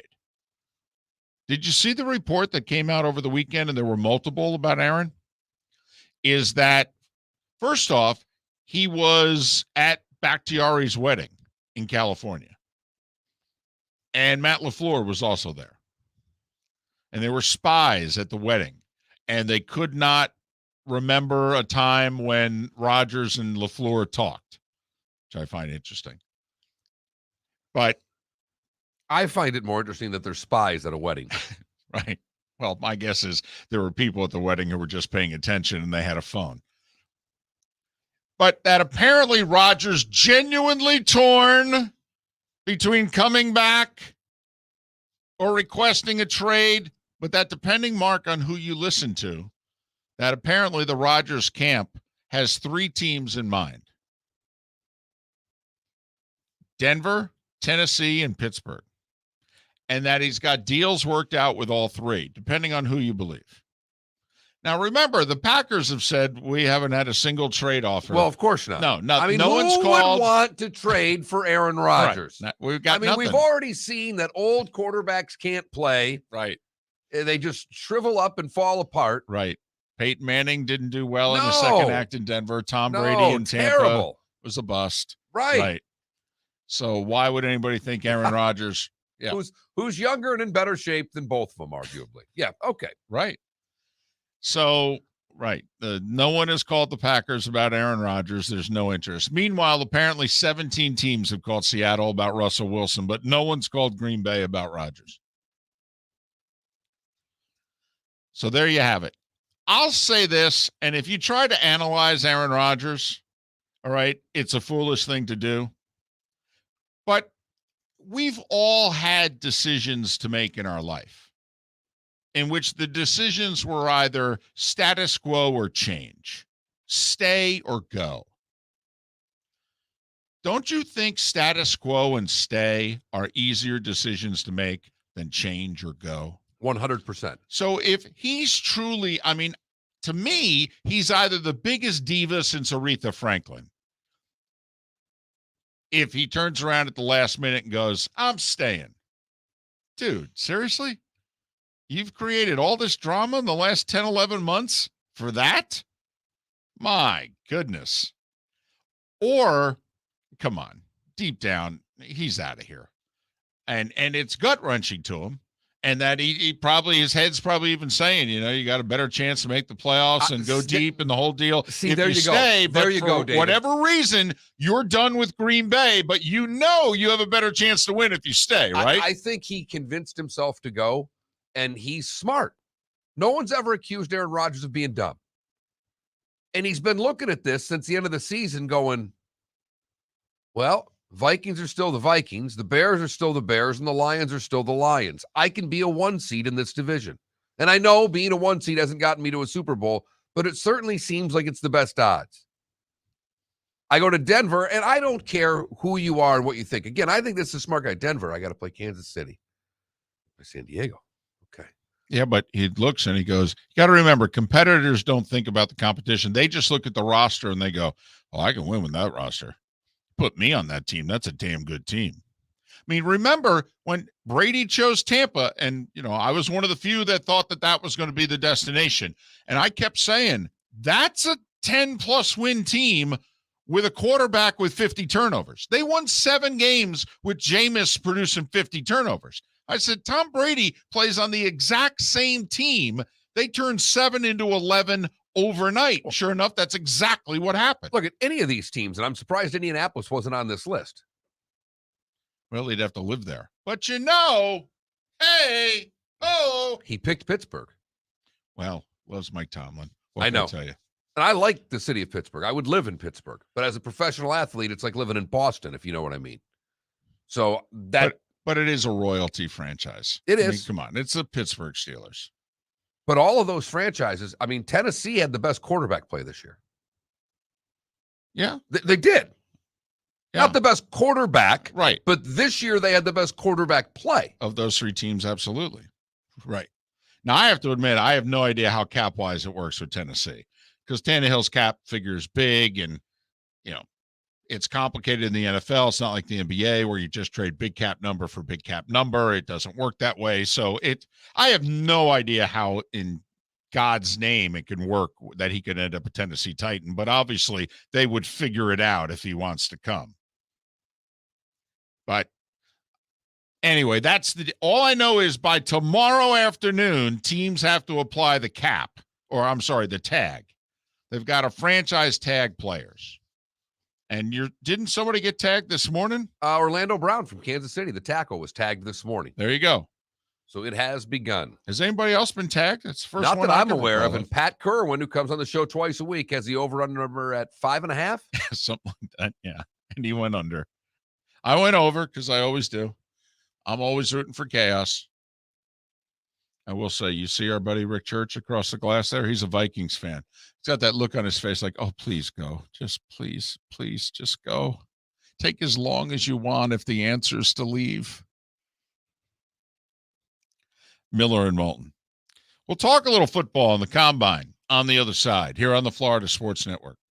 Hey, it's Mark Miller for the Training Grove by Orange Whip Golf, where golfers go to get better. Improve your golf game from home with Orange Whip Golf and Fitness online swing training program, The Training Grove, with a growing swing training video library and a daily program prescribed by golf fitness professionals. The Grove provides a clear path to unlock your most powerful swing, giving you control of your game like never before. Join thousands like me who have finally found a way to achieve results in half the time of traditional game improvement methods with the Grove's revolutionary blend of golf fitness, instruction, and award-winning Orange Whip products. Go to orangewhipgolf.com to get started for a free 14-day risk-free trial. Use code Miller10 to get $20 off your first month. That's orangewhipgolf.com to get started for a free 14-day risk-free trial. Remember to use code Miller10. That will get you $20 off your first month. The Training Grove by Orange Whip Golf, where golfers go to get better. You are listening to Miller and Moulton on the Florida Sports Network.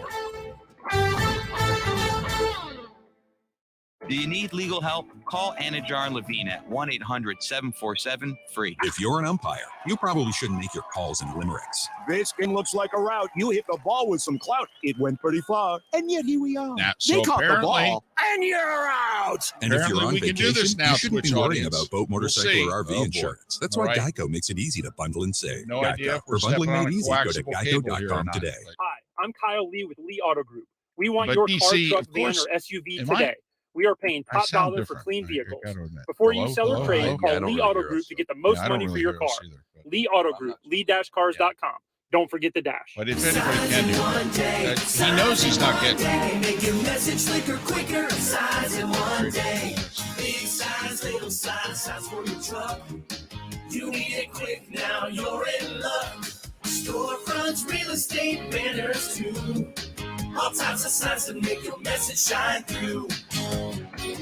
Signs in one day, signs in one day. Make your message slicker, quicker, signs in one day. Fort Myers off Alico Road. A healthier you is the first step toward a healthy baby. When planning a pregnancy, baby steps toward better health can deliver big results. Exercising regularly and eating a balanced diet will help you reach or maintain a healthy weight and increase the likelihood of a healthy baby. Taking a multivitamin containing folic acid every day helps prevent birth defects, and regular medical and dental checkups are especially important when planning for pregnancy. To learn more about taking your baby steps toward a healthy pregnancy, call Florida's Family Health Line at 1-800-451-2229. Fix it, Frank! Hey guys, Fix It Frank is back at it again. And today we're going to fix the circuit breaker that keeps on tripping. First, open up your fuse box and take a look inside. Next, realize that you don't know what you're doing. Close the fuse box and open up MrElectric.com. They'll get the job done right with upfront pricing and top quality workmanship. Stay safe and let Mr. Electric take care of it. Mr. Electric, a neighborly company. Call Mr. Electric of Southwest Florida at 239-242-8475. On Wednesday, March 9th. Oh my God! Will you be there live to witness the fallout for the most talked about pay-per-view of the year? The hottest ticket in town. For the first time ever, AEW Dynamite and AEW Rampage invade the Hertz Arena in Fort Myers, Florida. It's going to be a wild and crazy, unpredictable night, I can tell you that. The best in the world, CM Punk, Chris Jericho, Hangman Adam Page, The House of Black, MJF, Dr. Britt Baker, DMD, Sammy Guevara, The Young Bucks, Jon Moxley, Orange Cassidy, Adam Cole, Thunder Rosa, MJF, Jade, Darby Allin, Sting, Ryan Danielson, and many more will headline this amazing night of elite professional wrestling action at the Hertz Arena. The home of professional wrestling is All Elite Wrestling. Don't miss this live event. Tickets start at $29 plus fees. Go to AEWTIX.com right now. The Florida Everblades play on ESPN Southwest Florida. Shoots, hit the goalpost, rebound, score! Log on to ESPNSWFL.com and see the schedule of games we'll be airing this week. Holy moly, what a goalie! Listen Tuesdays at 4:30 to Sheeman and Shepherd for our weekly Everblades report. It's the Florida Everblades on ESPN Southwest Florida and streaming on ESPNSWFL.com and the ESPN Southwest Florida app. McDonald, a chance for the empty net. Bullseye! He breaks down the sports world and gives you everything you need. What else? Plus a bunch of stuff you don't need, but still enjoy. How's that for service? Listen to Craig Sheeman on Sheeman and Shepherd, weekdays 2 to 6 on ESPN Southwest Florida. This is your Real Talk Radio Fishing Report.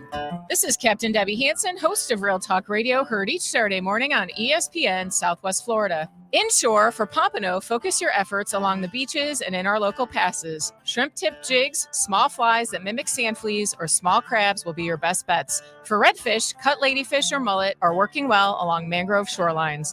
Offshore, target red grouper and mangrove snapper on reefs and wrecks out between 80 and 100 feet using squid or live bait fish.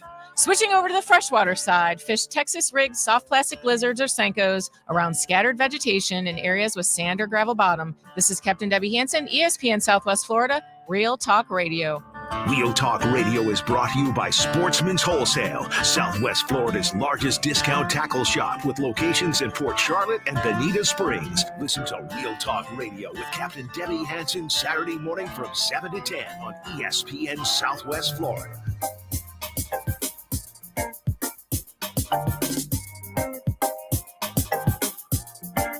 Welcome back to Miller and Moulton, only on the Florida Sports Network.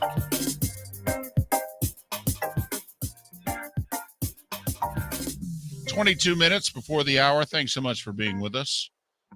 Miller and Moulton, the Florida Sports Network. It's a pleasure to welcome Russell Brown to the show.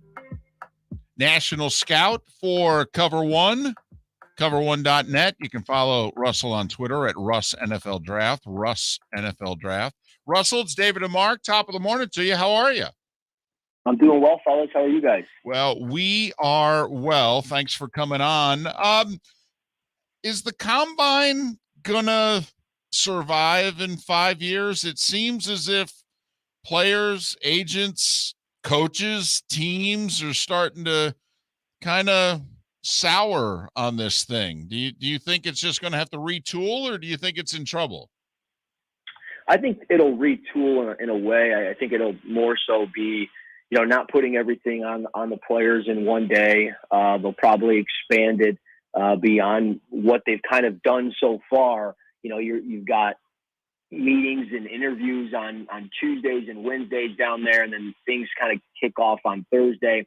They might expand it, maybe from like a Sunday to Sunday type of deal. It might be long for a fan base or anything like that, but they've got to spread out these workouts a little bit. You've got guys doing, a bunch of different drills, then trying to bench press and trying to run 40 times.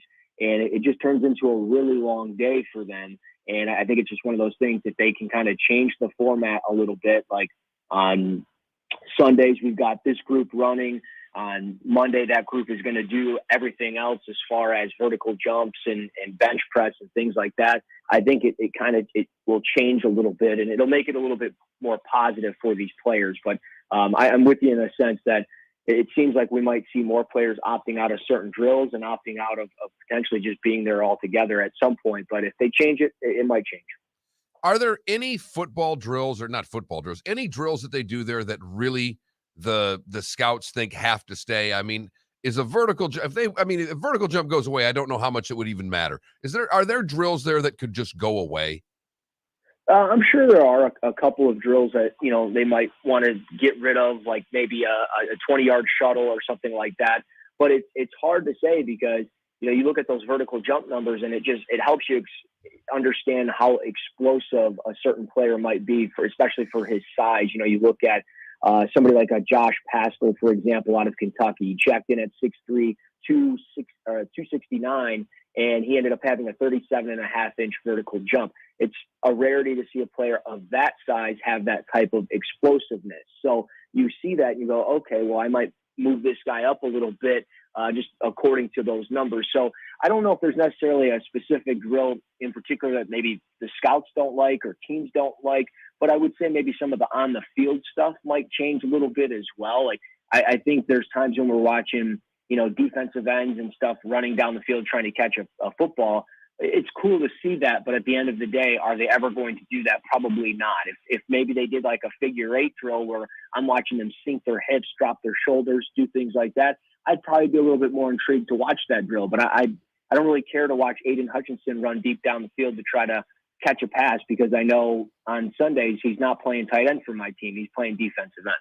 He's Russell Brown, and we're wrapping up the combine and looking ahead to the draft with him, national scout for Cover One. He hosts the Cover One NFL Draft podcast. You can follow Russell on Twitter at Russ NFL Draft. Russ NFL Draft. Did anybody have a bad combine in which you went, oh boy?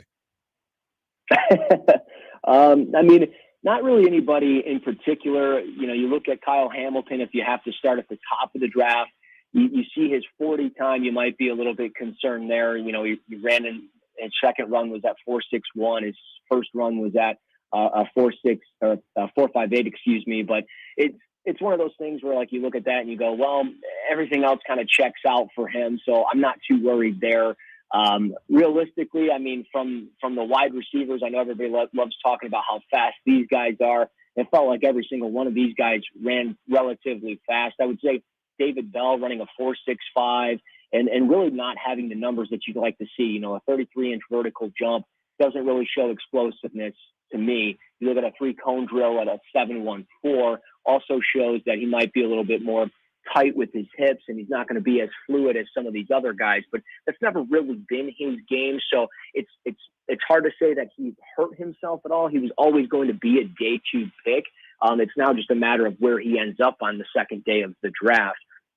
But other than that, when you just look at this group, I don't think I specifically have one player that stands out in particular. I could probably go group by group if we're being honest. Like I would probably go next to Kyron Williams out of Notre Dame. Just running a 4.7 40 is not something you want for a player that's 5'9", and at his size, he's already going to be limited into a sense of what role he's going to have at the NFL level. He's a great blocker, picks up blitzes really easily, and he can catch passes out of the backfield. But at 5'9", 194, lacking long speed, I don't know how many carries he's going to get in the NFL.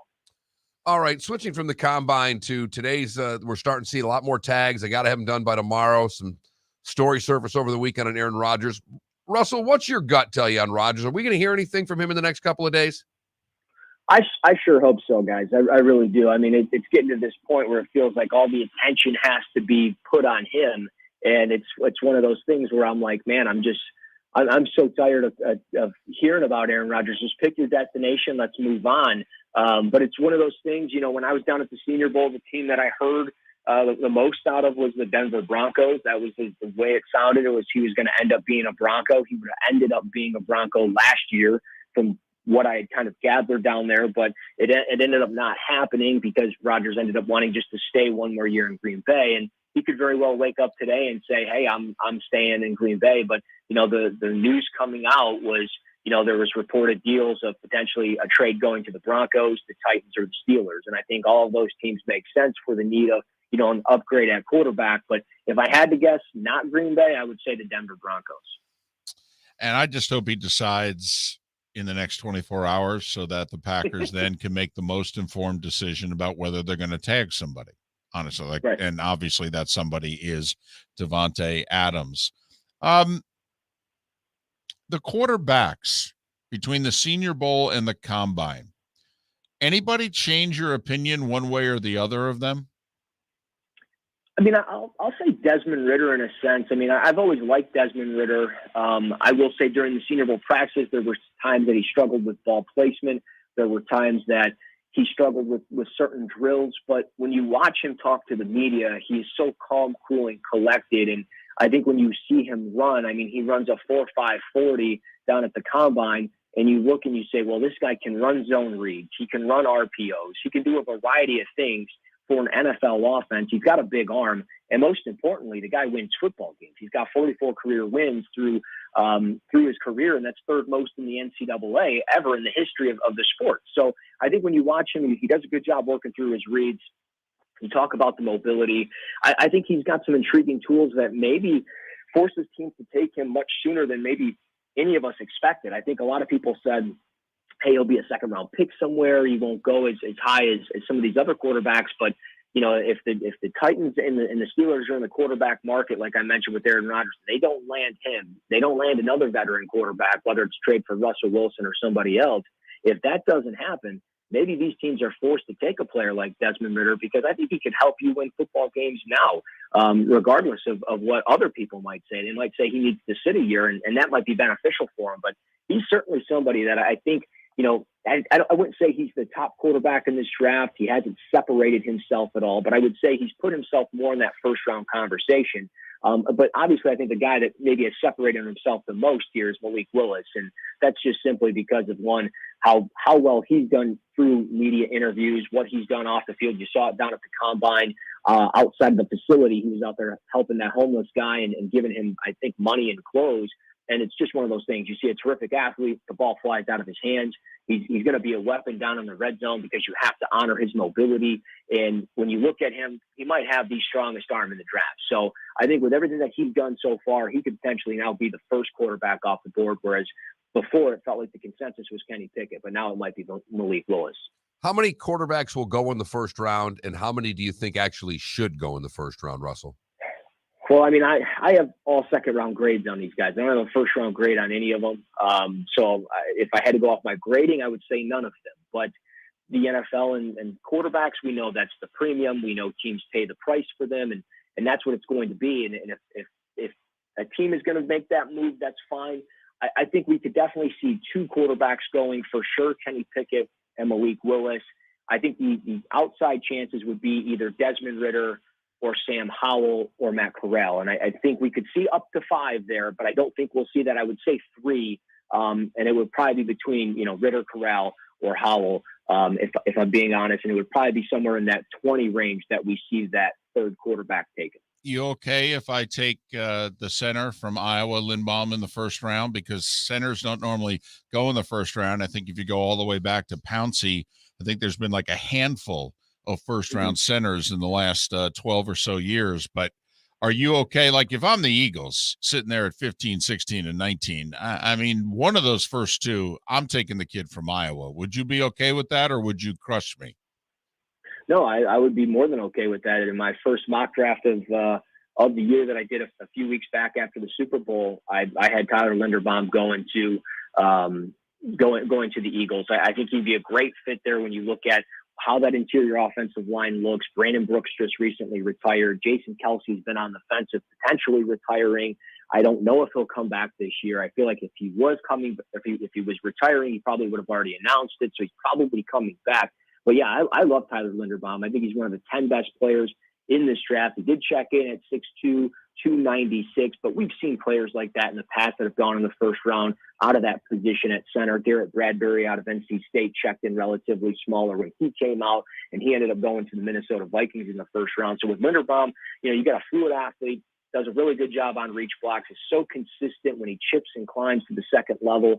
I love what he does up at the linebackers and how consistently he places his hands on the chest plate of defenders that, with his anchor, the way he understands how to win with leverage, while he might be small to some degree, he's just one of those players that's super consistent and should be talked about more as a top 10, top 15 pick. And I think when you look at just his background, I mean, he played 6 sports in high school. He played baseball, wrestling, track and field, football. He did a variety of things over the course of his career, and he actually pinned Tampa Bay Buccaneers starting right tackle Tristan Wirfs in a wrestling meet back in high school. So it goes to show, one, he might be a little bit smaller, but low man always wins, and Linderbaum would for sure be, I think, a slam dunk in the first round. All right, you've got the first pick. If you're Jacksonville, which edge rusher are you taking?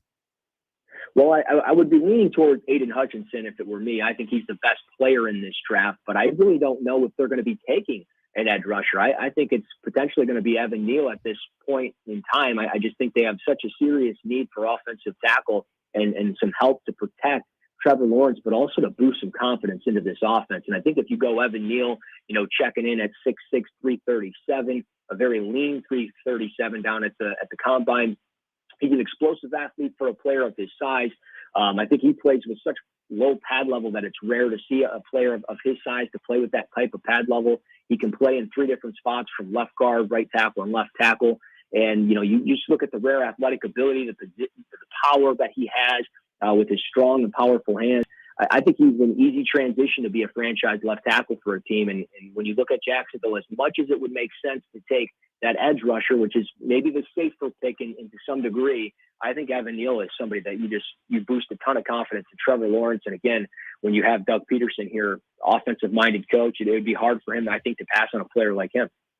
Well, Russell, hope you mind if we call you a couple times between now and the draft, all right? Yeah, absolutely, guys. Anytime. Russell Brown, he's a national scout for Cover One, and he hosts the Cover One NFL Draft podcast. You can follow him on Twitter, Russ NFL Draft, Russ NFL Draft. Russell Brown, kind enough to join us here on Miller and Moulton. I think first 5 picks are going to be either defensive ends or offensive tackles. I think the draft's going to start with Carolina at 6. Do they go quarterback or not? I think the first 5 picks are going to be 3 tackles and 2 defensive ends, or vice versa. I don't see how it's anything. I mean, based on what the rankings are, there's no great quarterback. Nope. And as he just said, as Russell just said, he's got second round grades on every quarterback. So no one's reaching at 1. No one's going up to trade with Jacksonville. Jacksonville's not taking one. Detroit would take one if it was there, but they're not going to. Right. Jacksonville got theirs last year. The Jets at 4 got theirs last year. Houston conceivably would if they traded Deshaun Watson between now and the draft, but there's not a quarterback worthy at 3. I'm telling you, the draft begins with Carolina at 6. The first chance where somebody gets drafted in which the room's got a buzz. For the record, Russell has Malik Willis going 8 to Atlanta. And as a Giants fan who they only need about 30 quality players, I'm hoping that gains traction so that somebody will trade up with the Giants' second first-round pick at 7. Because the Jets drafted 4 and 10 and the Giants drafted 5 and 7. So you would think if there is a trading partner, it's one of the New York teams. The Jets at 10 is valuable because Washington's at 11. So if somebody wants to get ahead of Washington because you think they're going to take a certain quarterback, boom. Broncos are at 9. Right. But Atlanta at 8, is this the time to draft a guy? He sits for a year or so. We deal with Matt Ryan and we move him in. So then the Giants pick at 7 has value. Miller and Moulton. You want to talk some hoops? Bobby Reagan, Barstool's next.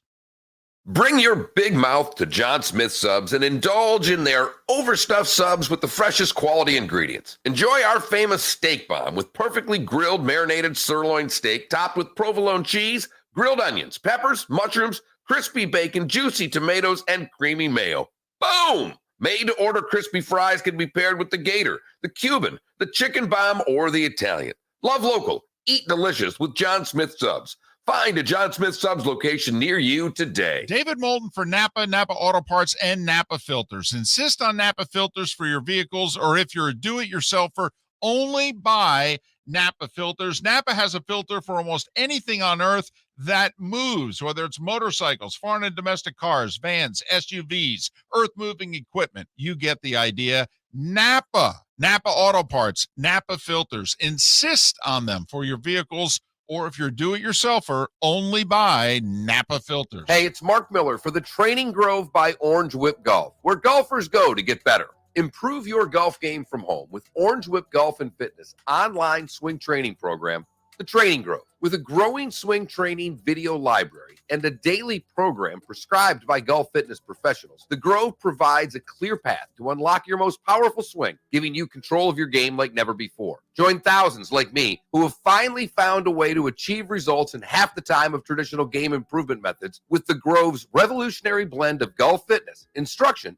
and award-winning Orange Whip products. Go to orangewhipgolf.com to get started for a free 14-day risk-free trial and use code Miller10 to get $20 off your first month. That's orangewhipgolf.com to get started for a free 14-day risk-free trial. Remember to use code Miller10. That will get you $20 off your first month. The Training Grove by Orange Whip Golf, where golfers go to get better. You are listening to Miller and Moulton on the Florida Sports Network. I'm Jay Ganzi with Southwest Florida's Jeep headquarters, Cape Coral Chrysler Dodge Jeep Ram. During the Jeep Celebration event, get 0% on new Jeeps in stock and save thousands. Don't overpay. Come see me, Jay, for the best price in Southwest Florida, period. Tropical Breeze Tactical Outdoor Laser Tag is the first of its kind in Cape Coral with state-of-the-art equipment that delivers fast-paced, adrenaline-pumping fun. Missions change every 5 minutes. Do you have what it takes to win? Open Friday, Saturday, and Sunday, 6 to 10 p.m. with a 24-hour reservation. Call to book your experience. And don't forget the award-winning miniature golf course with the world's longest hole. Open 10 to 10 daily. Have an adult beverage while you're playing. Only at Tropical Breeze Fun Park, located on Santa Barbara Boulevard in Cape Coral. Geico. For more ways to save, go to geico.com today. Resolve to make this new year a renew year. Jumpstart your self-care journey with a Massage Envy membership. You'll receive one massage, customized facial, or stretch session every month, plus additional sessions at a discount. And when you sign up today, you can upgrade one session to a microderm infusion or chemical peel treatment at no extra charge. Stop into any of your 5 Southwest Florida locations for details. That's you, looking at your garage. And I mean, yeah, everything still works, right? Sort of. You know, the door slowing down, squeaks quite a bit, light doesn't work, and that one wheel pops off every now and then. But you know, it works. Except when it doesn't. If you want things to work, they need maintenance. A tune-up every once in a while. Align the tracks, lubricate the motor, the rollers, hinge points. Fix that dented panel from that football you totally should have caught. At Mo Better Garage, we make that way mo better. Good things need love and care. Sharpen your knives, paint the steps, wash your jockstrap, shine your shoes for crying out loud. Give your garage door system a Mo Better tune-up every couple thousand cycles and it'll give you years of faithful service. How do I know? Because I'm Mo. Call Mo Better Garage and we'll come over and make it right. Get that sucker working like new. There's an idea. Mo Better Garage, we make it way more better. MoBetterGarage.com. It's Rockstar Harley's Black and Orange Tag Sale this week. Hundreds of pre-owned Harleys tagged with discount pricing. We're selling every pre-owned Harley to make room for more new Harleys. Rockstar Harley's pre-owned Black and Orange Tag Sale ends this Sunday. Tell you about my water heater? Not lately. I'm supposed to take it for granted, right? Well, until it stops working, which it did. Been taking care of it though, right? What? Professionally flushed out every year? Nobody told me that.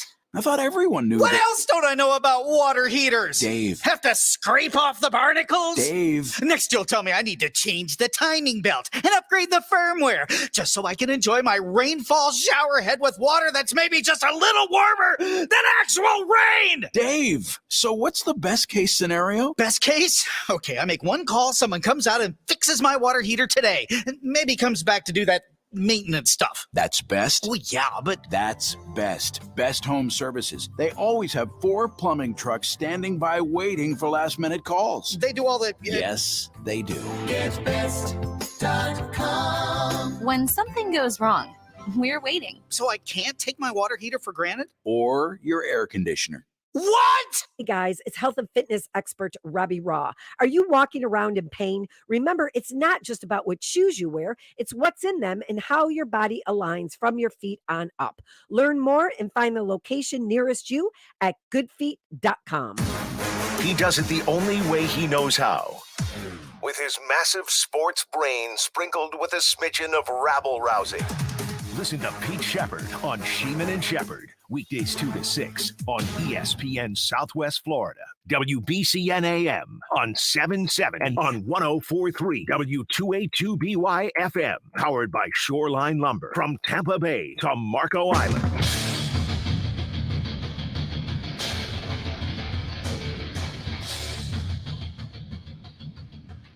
You are listening to Miller and Moulton, exclusively on the Florida Sports Network. And now, here's Mark Miller and David Moulton. As we enter what is the final hour of Miller and Moulton, for those of you in Lake City and surrounding areas, Tampa, St. Pete, and Port Charlotte and Venice. Halfway home for those in the 239, we are Miller and Moulton, and this is the Florida Sports Network. It is a pleasure to welcome back Bobby Reagan of Barstool. You can follow him on Twitter at Barstool Reags, Barstool Reags. Bobby, David, and Mark, once again, did anybody have a better weekend than you, Kentucky fan, Duke hater, AEW fan? Anybody in America have a better weekend than Bobby Reagan? Probably not. I mean, you can throw in Wisconsin losing, having the co-champions. You can throw in I'm trying to think what else. I get to yell about the NCAA because of Bellarmine. Listen, it's my time of the year, so I deserve it, finally. All right, I want to start with your Wisconsin hatred. I knew nothing about this. Please explain why Wisconsin losing made you so happy. Well, 2015, they ended the undefeated Kentucky team, and their fans refuse to stop telling me about it. So, therefore, I hate you. Good enough. I knew you would enjoy Coach K going down. I tweeted out that I don't like North Carolina. I lived in Raleigh and hated the University of North Carolina. I hate Carolina. My dad went to Wake Forest. I grew up a Wake Forest fan. So, I was told from a very young age, it didn't matter if I didn't get a scholarship, he would not pay for Duke, Carolina, NC State, Florida State, and if I got a scholarship, he wouldn't show up to any games. No pressure at all, Bobby. Yeah, so I mean, I've hated Carolina and Duke my entire life. I have to admit, I don't understand the Florida State mention there. I understand the Tobacco Road mention. What's the Florida State beef with your dad? I don't know. He just hates them. It's just one of those random. He's like, I do not like Florida State. Wow. All right. Everybody's got one. Bobby, I used to refer to Carolina when I did radio in Raleigh as powder blue. There was a gentleman who called the station every day demanding I would be fired until I referred to it as Carolina blue. One of my prouder moments in radio. It's great. Michigan get a bid yesterday? Are they done? Are they in, or do they still have to beat Indiana? I think they're in. A win against Indiana, 100% locks them in.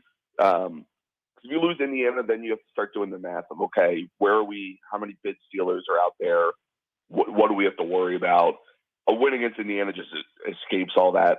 So, yeah, I think they're in. It's hard to, when you look at it, it's kind of hard to argue against it, right? The metrics are all where they should be in terms of a tournament team. They do have 2 bad losses, but does that counteract the wins, right? They caught Purdue, they caught Michigan State, they caught Ohio State on the road. I think they're in. Well, and I think what came of the weekend is the teams that got themselves off the bubble and seemingly for now, or maybe for the rest of the season, has played themselves in. But then you've got Indiana and Florida and the big boys who they need that one more win in the regular season that they didn't get. So now, Bobby, in your estimation, how many wins do the Hoosiers and Gators need in their conference tournaments to get in? Do they have to get to the finals?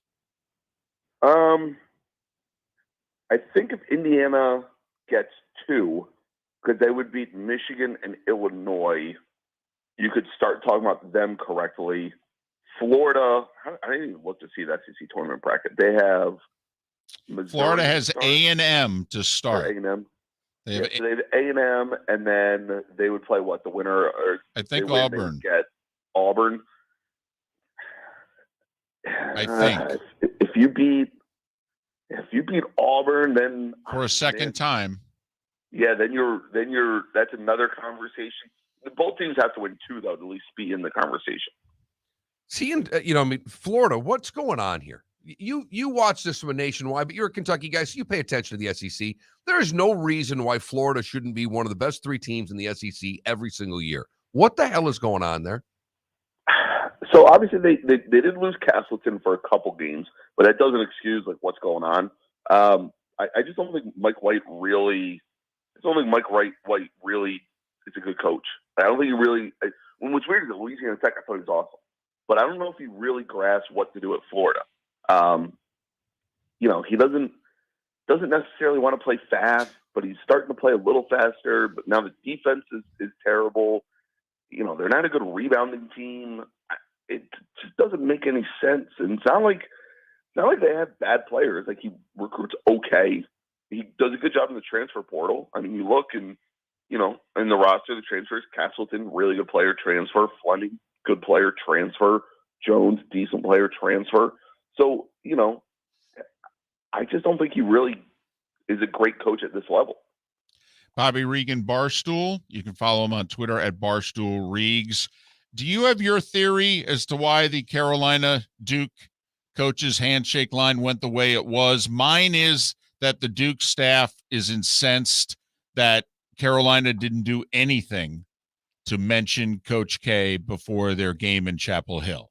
Well, yeah, so there was a report out that was one of the reasons. That was from ESPN and Wright Thompson's story. But then also, I guess, Carrawell was upset that Hubert Davis didn't shake hands before the game. So I don't know. I don't care about handshake lines. If you want to do them, go ahead. If you don't, I don't. I really just don't care. It's a handshake line.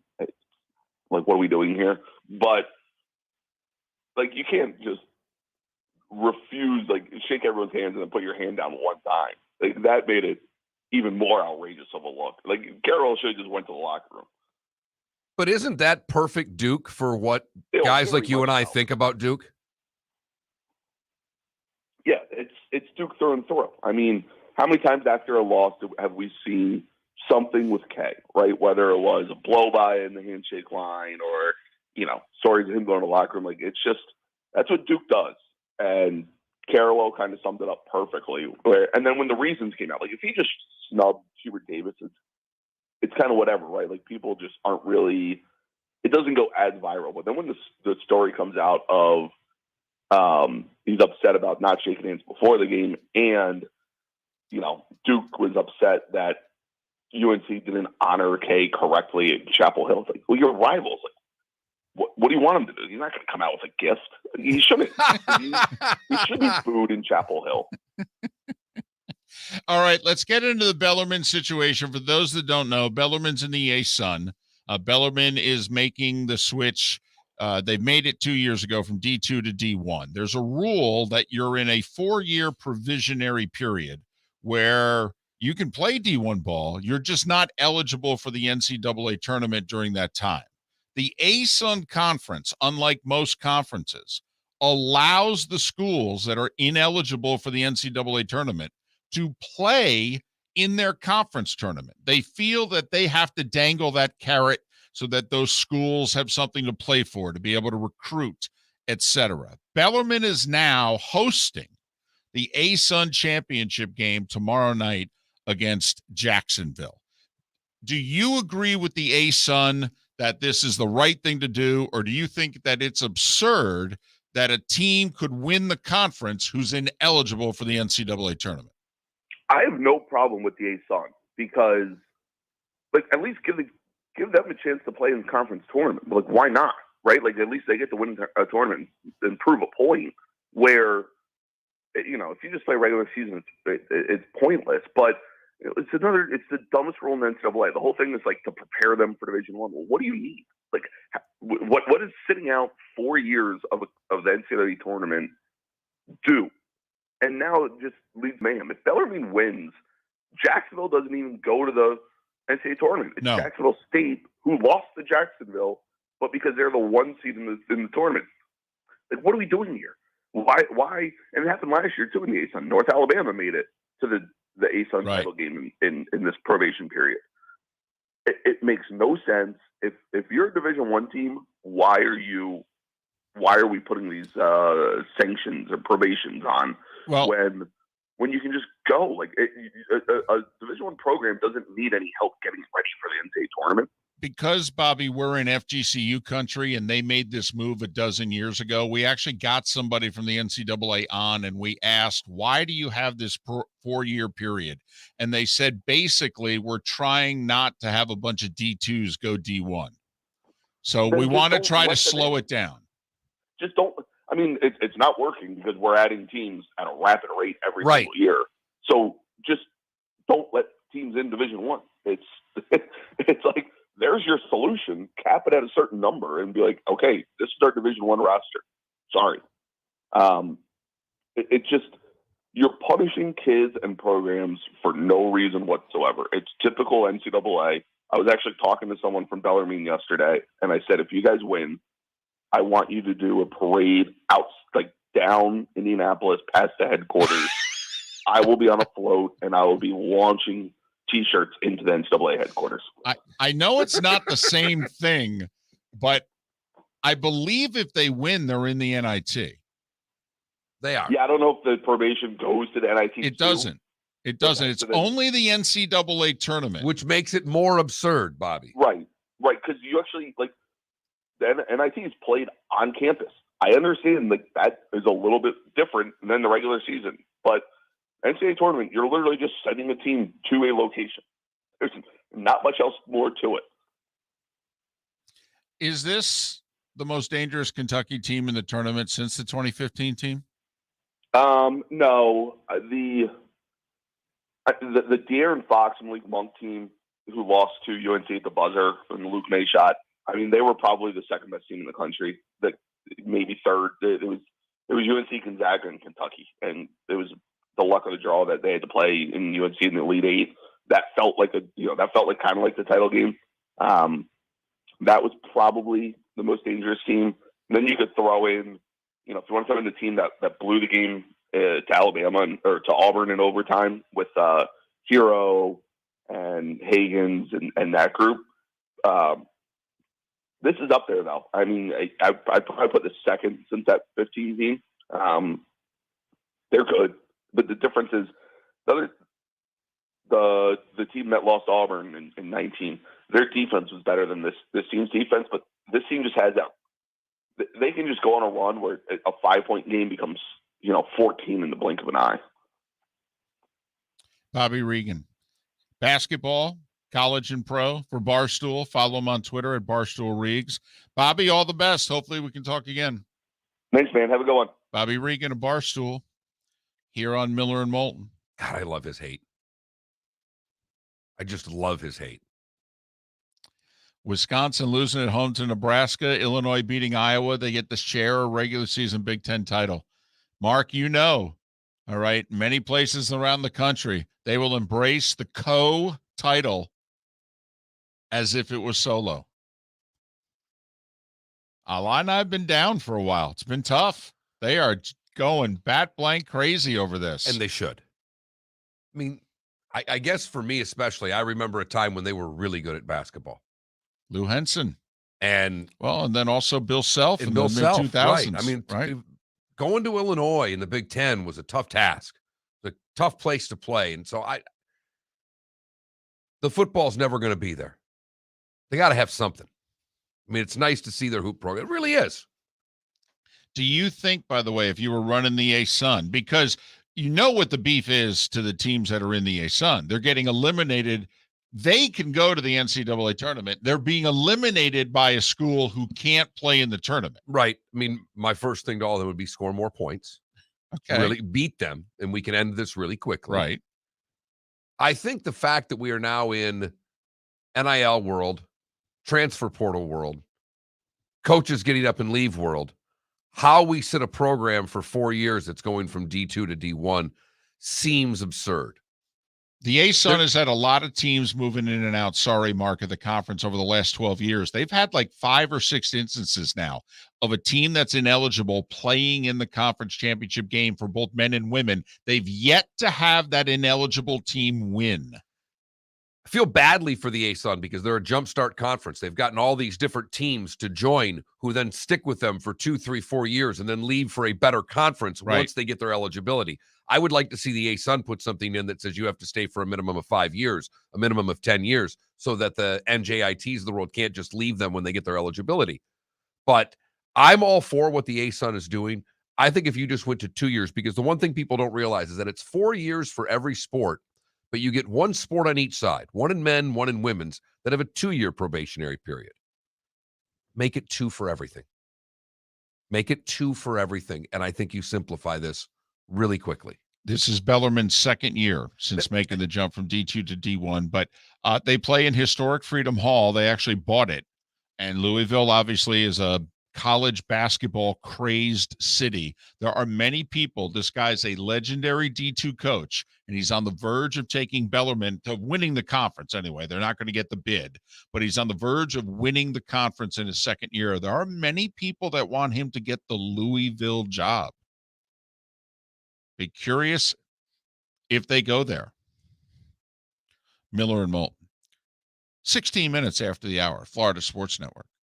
Hey, it's Mark Miller for the Training Grove by Orange Whip Golf, where golfers go to get better. Improve your golf game from home with Orange Whip Golf and Fitness online swing training program, The Training Grove. With a growing swing training video library and a daily program prescribed by golf fitness professionals, The Grove provides a clear path to unlock your most powerful swing, giving you control of your game like never before. Join thousands like me who have finally found a way to achieve results in half the time of traditional game improvement methods with The Grove's revolutionary blend of golf fitness, instruction, and award-winning Orange Whip products. Go to orangewhipgolf.com to get started for a free 14-day risk-free trial. And use code Miller10 to get $20 off your first month. That's orangewhipgolf.com to get started for a free 14-day risk-free trial. Remember to use code Miller10. That will get you $20 off your first month. The Training Grove by Orange Whip Golf, where golfers go to get better. You are listening to Miller and Moulton on the Florida Sports Network. I'm Jay Gansey with Southwest Florida's Ram headquarters, Cape Coral Chrysler Dodge Jeep Ram. During Ram Truck Month, get 0% on new Rams in stock and save thousands. Don't overpay. Come see me, Jay, for the best price in Southwest Florida, period.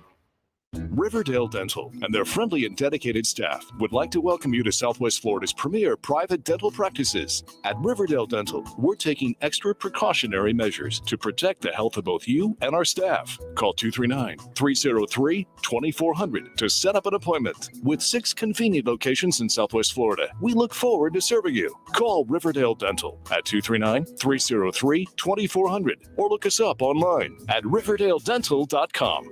Stop. Don't purchase any diamonds, jewelry, or engagement rings until you come to Duncan's Diamonds. We are not your typical jewelry store. Here are a few reasons. Family owned. Stuart Duncan and his family have been involved in the wholesale diamond business for nearly a century. No middleman. We are direct diamond importers, offering prices 30 to 40% lower than the rest. passing all those savings to you. No pressure. We are not paid on commission. We are here to help you even if you do not purchase from us and to make sure you are happy. The largest selection of diamonds and jewelry, access to millions of jewelry styles, and that is up to 30 times what you find in an ordinary jewelry store. Free services like clean and check whether you purchased from us or not. Don't take our word from a radio ad. Visit Duncan's Diamonds. We will prove we will not be undersold anywhere, anytime, by anybody. Duncan's Diamonds. US 41, Gulf Coast Town Center, and Naples at Mercado. Thousands in big down payments. That's it. Let me at him. Easy, time girl. Citizens of South Florida, put that tax return back in your pocket. Because all you need is a dime at the all-new Kia of Cape Coral. Who's this guy? I'm Dime Man. Can we kick their butts now? Of course. Get that dime duo! It's a crime to pay more than a dime. And the credit. Approve it on. Bring home $350 a week. You can get up to $25,000 in credit. 25 grand, and all they need is a dime? Yes, but only at Kia of Cape Coral. Quick, to the Dime-mobile. Ooh, the all-new 2022 Sportage SUV. I got it in Cape Coral. The all-new Kia of Cape Coral. New Kias get up to 41 miles per gallon. KiaofCC.com. KiaofCC.com. New 22 Sportage, 25.2, time down, $455 per month for 60 months at 6% APR, $25.29 per thousand borrowed, plus tax tagging fees through Kia Motor Finance. To qualified buyers, and 4/18/2022. MPG from Kia.com. Hey, college hoop fans! Gavin's Ace Hardware is a proud sponsor of the March Men's Basketball Tournament on ESPN Southwest Florida. Get in the game and stop by Gavin's Ace for all your home improvement needs. Family owned and operated for over 30 years, Gavin's Ace gives you the personal attention and service you just don't find at the big box stores. Get ready for game time grilling with top quality grills from Weber, Traeger, the Big Green Egg, and more. You get free assembly and delivery. Now that's a slam dunk. Gavin's Ace Hardware on San Carlos Boulevard in Fort Myers and Nicholas Parkway Northwest on the Cape. Are you at a dead end when it comes to dealing with that awful joint pain?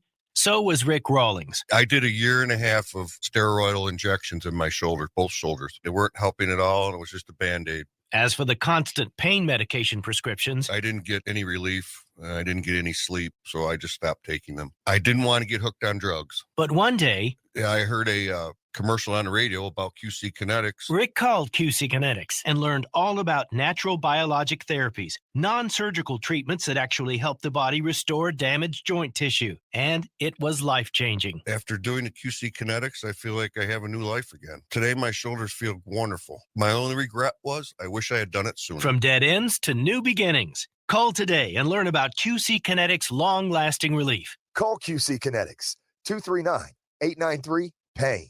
That's 239-893-PAIN. QC Kinetics, 239-893-PAIN. Care has the power to bring kindness where it's needed. It brings out the best in every one of us. It doesn't just see people. It takes time to understand them. It puts the needs of others ahead of its own. And when you start with care, you end up with a very different kind of bank. Truist. Truist Bank, member FDIC. ESPN Southwest Florida connects you to your favorite shows. Online at ESPNSWFL.com. Mobile with the ESPN Southwest Florida app. Available with any Alexa device. And now a part of the Odyssey Network.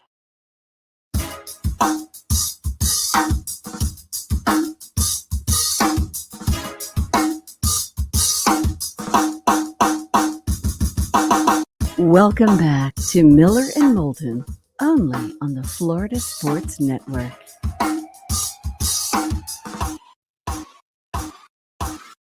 "23 minutes after the hour. Miller and Moulton, the Florida Sports Network. Thanks so much for being with us. Our poll question, and we know this is a risk, may not get the normal vote total that we normally get normally, but you know what I mean. Right.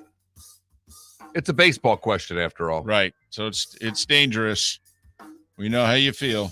Will you watch more baseball if a pitch clock is used to speed up the game? And it's inspired by the fact that apparently there's not much that these yahoos can agree upon, but there is movement towards getting a pitch clock in the sport beginning next year. So there. Despite the pitch clock, and the fact that I voted that I would watch more baseball, I am one of 9% that will be watching more baseball. Will you watch more baseball if a pitch clock is used to speed up the game? Yes, I will. No, I'm watching about the same, or I'm done with baseball. A third of our voters are done with baseball. A third of our voters are done with baseball, and I did get a text from someone who said, if I watched 0 before, do I answer I'll watch the same now? I was hoping you would say you're done with baseball, but I get your point. Just being witty there, aren't you? Very. That is true. Dadgum, good point. Now that you think about it. It really is, but 90+% are watching the same or less baseball. Right. That is a damning statistic if you're a Rob Manfred of Major League Baseball. It sure is, but you just lower your head mark and full speed ahead. You just go to work. What choice do you have? Right. Just try to improve the game as you see fit. And if people jump on, great. And if they don't, well, that's okay. And it's not like they don't have a huge pool of people that they're chasing after. I mean, the stats say no one under the age of 50 is watching the sport. That's a few people in America. And even though those numbers are damning, a pitch clock and all of a sudden a little chatter, a little talk that baseball's faster, you go to a game and all of a sudden see a better product, who knows what would happen? I have to do this to you. I have to deviate because you got me thinking of something right as we were coming on the air. All right. Because you did a really nice table drum solo. Yeah. Before we came on the air. I was. The beat of our little... Yeah, you had it. Yeah. You had it. And it just has me to one question for you. Uh-huh. If you could play any instrument in a rock band, would you be the drummer or the guitar player? Oh, I'd be the drummer. Absolutely be the drummer. Now, if we did that poll question, 7,000 people would answer it. I know. So because we're I ask see baseball, and 32 people are going to answer it. I see you definitely in the rhythm section. If you're not the drummer, you're the bass player. I would love because you could roll that bass up high with the belly, right. and you wouldn't be using the pick. No, you'd be finger absolutely slapping a little bit with the thumb. Sure, I would have been great with a banjo, no question about it. But although fat fingers, that's why the bass. That's why the bass, not the guitar. No. My mother, by the way, loves bass players. She always thought they were the coolest members because they all stood there, never moved, and just played their music. She always thought that was cool. But no, I'd definitely be the drummer because that I could do. I could do the drums. I've screwed around doing the drums. I could do the drums. I can't sing. I mean, I'm like 80% of America. You could be one of the cool drummers that sings a little backup. No doubt I could do backup.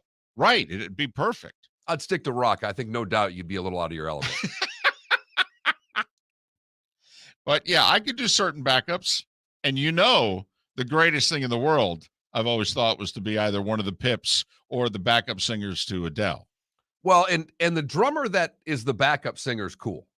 I mean, the drummer that can sing, the Don Henleys of the world are just flipping amazing that they're able to pull that off. But I had a friend of mine who was actually in Verve Pipe, and he's a drummer. And I always thought it was cool when Donnie would sing backup, because then they'd kind of, in the middle of the drums, able to swing the mic in and swing it out. And they've a lot going on with the hands and arms and then still being able to pull off the vocals. But I could see that. I saw the bop going. Plus, you can be fat and be the drummer. You're darn right you can. Right? Heck, don't even really see it. They only see you from it's kind of like being on television. They only see you from the midwaist up. Absolutely. I could see you throwing a few Mick Fleetwood facial expressions at the camera if you were big enough then, too. Not only that, just at the end, you're doing the big solo and then throwing the drumsticks out. Oh, yeah. And plus, the food and drink afterwards. Come to think of it, I really did choose the wrong profession here. If I was going to work all sorts of hours, nights and weekends, not have much of a life, and not make much money, I really did choose the wrong gig. Should have chose the cool one, come to think of it. That's a really good point. I've already got my wife spending most of her time elsewhere. None of these musicians have a good home life. Exactly. I have a good home life. We just don't see each other. That's when why we do, we get that's along why great. It's so good. We get along great. I just leave notes. Your husband was here. And eventually she leaves a note back. Your wife was here. We get along great. That's perfect. Yeah. Perfect. But just thought that coming out of the break. Like, man, did he look like he had something going there? Looked like he was ready. Looked like you've sat down at a drum kit and have played around before. Definitely have. And my daughter, before, she got pregnant and she's going to do this whole, settle down thing, she was actually bought a drum set. Really? Yeah. She was messing around with it. Yeah. I think she still has it. I hope so. It's in the garage. Perfect. Yeah. Nothing like a loud kid and then play some drums after. Right. Well, what I think I'm going to do is I'm going to show up one day and, buy some stuff and have you listen, since mom is now spending all the time with you, how about if I just take this drum set with me and I'm going to bring it back to Southwest Florida? I've got the guitar, David. And so I'll just set it up in the garage and you and I can start rocking after the show. Although I will tell you, the neighbors have been loud lately, and they let their dogs out at all hours and their cats and just all sorts of noise in the middle of the night. So I may just have to put the drums on the lanai at this point. I mean, that'll be my passive-aggressive way of getting back. Wow, that's Fargan War right there. You're darn right it is. You want to text the show. The keyword is FSN Radio. FSN Radio. You text that to 21,000 if you haven't done so already. If you have, you already know the drill. But if you have not, text FSN Radio, all one word, 21,000. Then once you're in, you're in. We did get one question on a quarterback that I want to get to because they were asked during we had our last guest on there with Russell there and wanted to know what happened to Howell. He was the best prospect last year. What happened? Did you watch any of North Carolina football? Yeah. I mean, he's got all the measurements. He looks good. He's athletic. I just think he's considered more of a prospect right now, more of a developmental guy. So he and they did not have the year they were supposed to have, which did not help him. I also don't think the offense he played in was a pro offense. So I think in a way he's going to have to be broken down a little bit. But then again, the offense Malik Willis played in wasn't a pro offense either. I think he'll be a high second-round pick. Might sneak into the last part of the first. Yeah, see, I don't believe that that's going to happen. I don't believe these quarterbacks are good enough and that there is a ton of talent in this draft. Here's the other thing. I mean, off the top of our heads, you want to go through those teams? Well, Detroit's the one. Okay, Detroit's at 32. Detroit's the one at 32. That's the only one, David. The rest of them aren't. The rest of them, someone would have to trade up into. Cincy's not taking one at 31. Kansas City's not taking one at 30. The Dolphins are not taking one at 29. You could just work your way up from that. I don't think now, obviously, teams could trade into the first round and maybe the Carolinas, Atlantas, Denvers, and Washingtons of the world, if they don't sign a veteran, or maybe even if they do, may use their early second-round pick along with others and trade back into the first round. But teams are less likely to do that. We're seeing what's going on with these current quarterbacks that are about to go into their option year, that some are getting picked up, some are not. And I don't know why we are so quick to dismiss what happened. Russell Wilson was a third-round draft pick. Worked out just fine for Seattle. Drafting the guy in the second round is not the worst thing in the world. It's not. I mean, I will say it's a crapshoot in the first round. It's far more of a crapshoot after the first round. I mean, they are really the exception non-first round. I mean, we can go through all the quarterbacks in this league, whether you think they're good or not. Dak is a fourth rounder. That doesn't happen. I mean, it just doesn't. There were 6 other quarterbacks taken in and around Dak, and 4 of them have nothing to do with the National Football League right now. No, I guess all I'm saying is that if you're a Detroit, to me, going 32 versus 34 so that you lock in the extra year, it's not what it was for the 5th year. That the rules have changed. It's not as necessary to take that guy at 32 anymore. Right. I think it's predicated on 2 things. One, which one of these teams that are drafting high up in the second round sign a veteran and say to themselves, well, I don't need to trade into the first round because we got our guy. Or they also look ahead and go, the quarterback class is going to be a lot better next year. A lot better next year. Let's not waste a pick on one of these guys. If we're going to waste a pick, let's waste it on one of the guys next year. Miller and Moulton. Thanks for listening. Florida Sports Network. Hey, it's Mark Miller for the Training Grove by Orange Whip Golf, where golfers go to get better. Improve your golf game from home with Orange Whip Golf and Fitness online swing training program The Training Grove, with a growing swing training video library and a daily program prescribed by golf fitness professionals, The Grove provides a clear path to unlock your most powerful swing, giving you control of your game like never before. Join thousands like me who have finally found a way to achieve results in half the time of traditional game improvement methods with The Grove's revolutionary blend of golf fitness, instruction, and award-winning Orange Whip products. Go to orangewhipgolf.com to get started for a free 14-day risk-free trial and use code Miller10 to get $20 off your first month. That's orangewhipgolf.com to get started for a free 14-day risk-free trial. Remember to use code Miller10. That will get you $20 off your first month. The Training Grove by Orange Whip Golf, where golfers go to get better. You are listening to Miller and Moulton on the Florida Sports Network. Call your legal team at Anajar and Levine at 1-800-747-FREE for a consultation. If you're an umpire, you probably shouldn't make your calls in limericks. This game looks like a rout. You hit the ball with some clout. It went pretty far. And yet here we are. They caught the ball, and you're out. And if you're on vacation, you shouldn't be worrying about boat, motorcycle, or RV insurance. That's why Geico makes it easy to bundle and save. Geico. For bundling made easy, go to geico.com today. Signs in one day, signs in one day. Make your message slicker, quicker, signs in one day. Whether your business needs full color signage, cut vinyl graphics, vehicle lettering, magnetics, banners, and more, Signs in One Day can do it. In Fort Myers off Alico Road. For your free estimate, call 239-267-5500 or visit signsinOneday.com. Now hiring. Signs in one day, signs in one day. Make your message slicker, quicker, signs in one day. QC Kinetics provided amazing pain relief for a former professional baseball player, and you have access to the same life-changing treatments as retired Braves pitcher Jose Alvarez. I put a lot of stress and strain and work on my right arm, but my right elbow took most of the damage with 3 surgeries. Arthritis developed, and the pain was unbearable. It wasn't just pain when I was trying to play sports. It was anytime I was moving the right elbow. It was pretty excruciating at times. That's when Jose discovered QC Kinetics and the regenerative treatments that help the body heal itself, restoring damaged tissue and providing relief with no surgery or downtime. Jose's message to the medical professionals at QC Kinetics: my elbow is feeling outstanding. Where were you 10 years ago, for crying out loud? QC Kinetics is right here. Call for your complimentary consultation. Call QC Kinetics, 239-893-PAIN. That's 239-893-PAIN.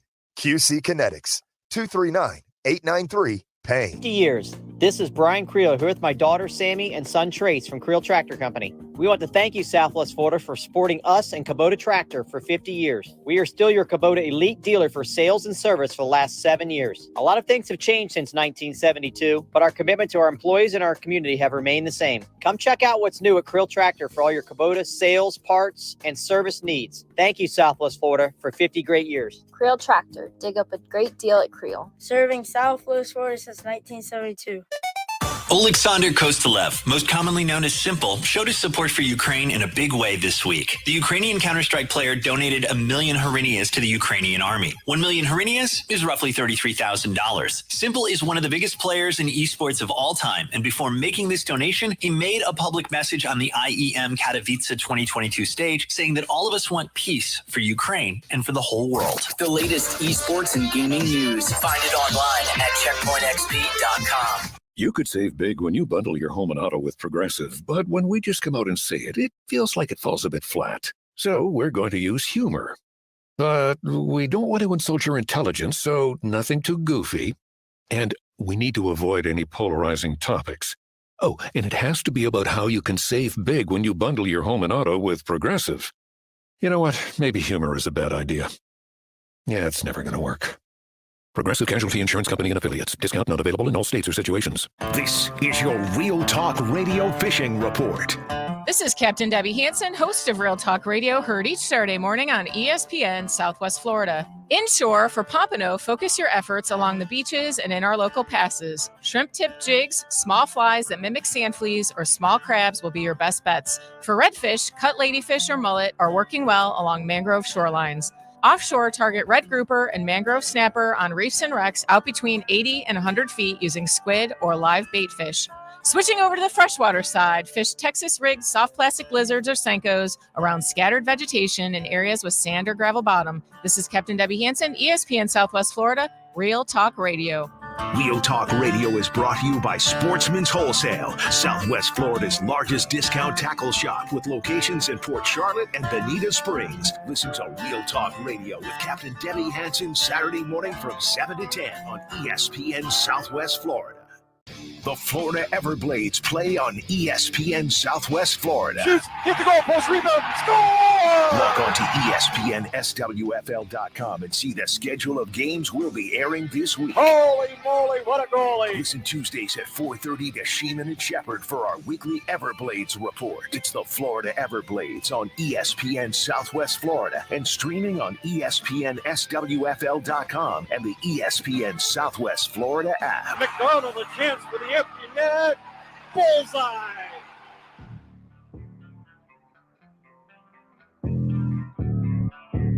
Thanks for listening. And now, more of Miller and Moulton on the Florida Sports Network.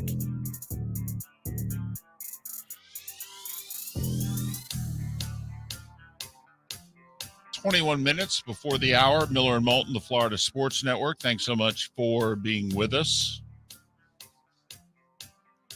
You know, I got to give the Cowboys credit. And that's not something that either one of us has said a lot of in the last handful of years. But Jera's actually trying to do right by the cap. The Cowboys, at least they're threatening, Mark, to be making difficult decisions. They've given Amari Cooper basically, hey, we need to take a pretty big salary cap hit here. You know, got to restructure your contract or we're going to have to let you go. And all indications are Amari's like, okay, you do that. This just in, I'm going to get paid. So you picked the wrong guy. Not much of a choice. He's the second highest paid guy on the team, by right? The way. Only behind the quarterback. He makes 20. Dak makes 40.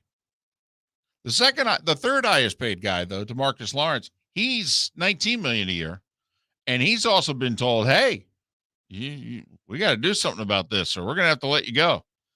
And reportedly, he told them the same thing Amari Cooper did, which is fine. You cut me. I'll go somewhere else. Here's the deal, though. Like, whatever cut they're offering Amari's going to get 15 on the open market, I believe. I think he'll get 3 for 45 from somebody. Right.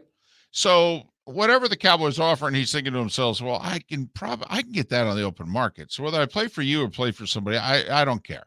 It's all about getting paid. Lawrence, a different issue, though. You know, there's a lot of D linemen in this draft. Don't know if a few are going to make it to free agency or not that are out there, or whether they're going to get tagged. He's making 19, and that's his salary. That's not, with bonus and signing. No. He's 19. He ain't making 19 on the open market. Now, I'm sure they want to cut him down significantly, and he's probably going, well, I could probably make 12. I'll bet you. My agent says I can definitely get 12. May even be able to get you a little more. Well, and his biggest problem is that he's 19, but he's 27 on the cap. So they're trying to move some of this bonus money down the road. Right. They got 5 years of bonus money and reduce his salary and that whole deal. But this is the problem. DeMarcus Lawrence, by the way, 30. Cooper's in his 28. So right, and the problem is the way these salaries are. Cooper's a much bigger cap hit. The dead cap money with Cooper. It's just the way it works out. Well, and it's the same thing with Zeke. Like, Cowboys can't move on from Zeke because every dollar that's on his contract this year would count against the cap. They don't save a dime by getting rid of Zeke Elliott. So, yeah, I think his cap hit's like $14 million. They'd love to do something about that. He's not the player he was when they gave him the extension. He's lost his explosiveness. I don't know what to tell you, man. You made a mistake. Shouldn't have signed him. Right. And they can't get out from under that contract, so not they're this year. stuck. not this year. So Cowboys in an interesting situation there. In a very interesting situation going forward. Well, are you going to cut both of them if it's in your world? If neither will restructure, do you have to cut both of them? If I'm not saving any money, no. But if I am saving money, the Cowboys do need to alter their roster. Yeah. Cooper saves you $16 million getting rid of him. Yeah, well then Lawrence only saves you $8 million. Okay. That's why he's in a better spot. But I could use the $24 million right now. Now, because I'm thinking Michael Gallup healthy, I can replace Amari Cooper is what I'm thinking. And I need to spend my resources elsewhere. I need to upgrade the offensive line, quite frankly. Between injuries and retirement in the last 2 years, it's not what it was. They're probably going to lose their tight end unless they franchise tag him, Dalton Schultz, and I don't think he's worthy of a tag. But there are teams out there that want him. He's a good pass-catching tight end. Couldn't block you, but he's a good pass-catching tight end. So, Van Der Esch is gone, by the way. His contract's expired, and he was on a rookie deal. So they're not saving any money there, but he's gone. By the way, I just keep going back to him because I think their roster's close and they can't catch passes. If Cooper's gone, if I'm the Colts, I'm wasting about 4 minutes before I sign him in Indianapolis. Well, Indianapolis. And I know there are other teams. But, yes. But I like the Indy roster. There's a bunch of teams you could tell me about, and you're going to be right. I'm not going to argue over which one. But you and I both like this Indianapolis roster. Yeah. They're going to get some sort of quarterback, we think. Well, they think so, too. They just don't know who yet. Here's, once again, the whole musical chairs at quarterback. If Aaron Rodgers has reportedly narrowed it down to 3 AFC teams if he doesn't return to Green Bay, and one of them is Tennessee, I mean, if you're the Indianapolis Colts, you take Ryan Tannehill yesterday. Yesterday, you take Ryan Tannehill. Hell, he beat you twice last year. All right? Beat you the year before. I mean, you take Ryan Tannehill if you're Indianapolis. 100%. Absolutely you would. And they're getting rid of Carson Wentz. I mean, the owner has instructed everybody below him to go find a new quarterback. I love the whole, we're evaluating him. What's there to evaluate? What quarterback we're going to get to replace him with. Yeah. That's all we're evaluating right now. And I don't even think, at this point, the owner's like, I don't care. Find someone.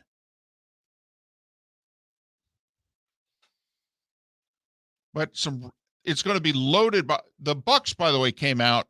Did they officially franchise tag Godwin? Because they said over the weekend that they will. Not yet. They came out over the weekend and said, if we're going to franchise tag him. So it may not officially have been done, but they have indicated they're not going to lose him. Well, okay. That takes one guy off the market. Amari Cooper's agent went, yes. All right. You got Williams from the Chargers who's going to be out there in all likelihood. It's an excellent draft class. Got the kid from the Bears who's an unrestricted. I mean, there's going to be receivers out there. And if you don't get them in March, you can get them in April. And you can get them both. You could. And there are some teams, especially in the AFC South, Indianapolis, Jacksonville, who should do it. Right, who should be free agent one, drafting another. Not any doubt in my mind about that. It's a good free agent, or it's a good wide receiver class in the draft. And Jacksonville should buy every offensive lineman they can. I'd buy 2 if I could. Honestly, no sense just getting like Armstead from the Saints. Hell, get Scherf. Just keep buying offensive linemen. If they only get one, they did a horrible job in free agency. Part of it is they got to get people to say yes. The Jags could get played. The Jags could get used for guys to drive their price up and sign elsewhere. That's fine. That still means that they had a bad offseason. I understand, but that's part of the problem. I mean, totally know it that's part of happens the to problem. the Lions and teams like that. It happened forever with Cleveland. Happened with Miami. Yeah, Miami's been used, no doubt. And even when they weren't used, they had to go back to the Ndamukong Suh signing. They had to overspend to get the highest price, the best free agent in their eyes, and it set their franchise back 5 years.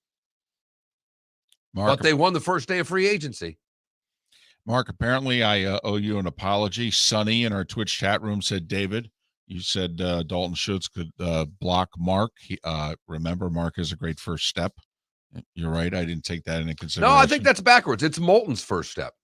Very quick.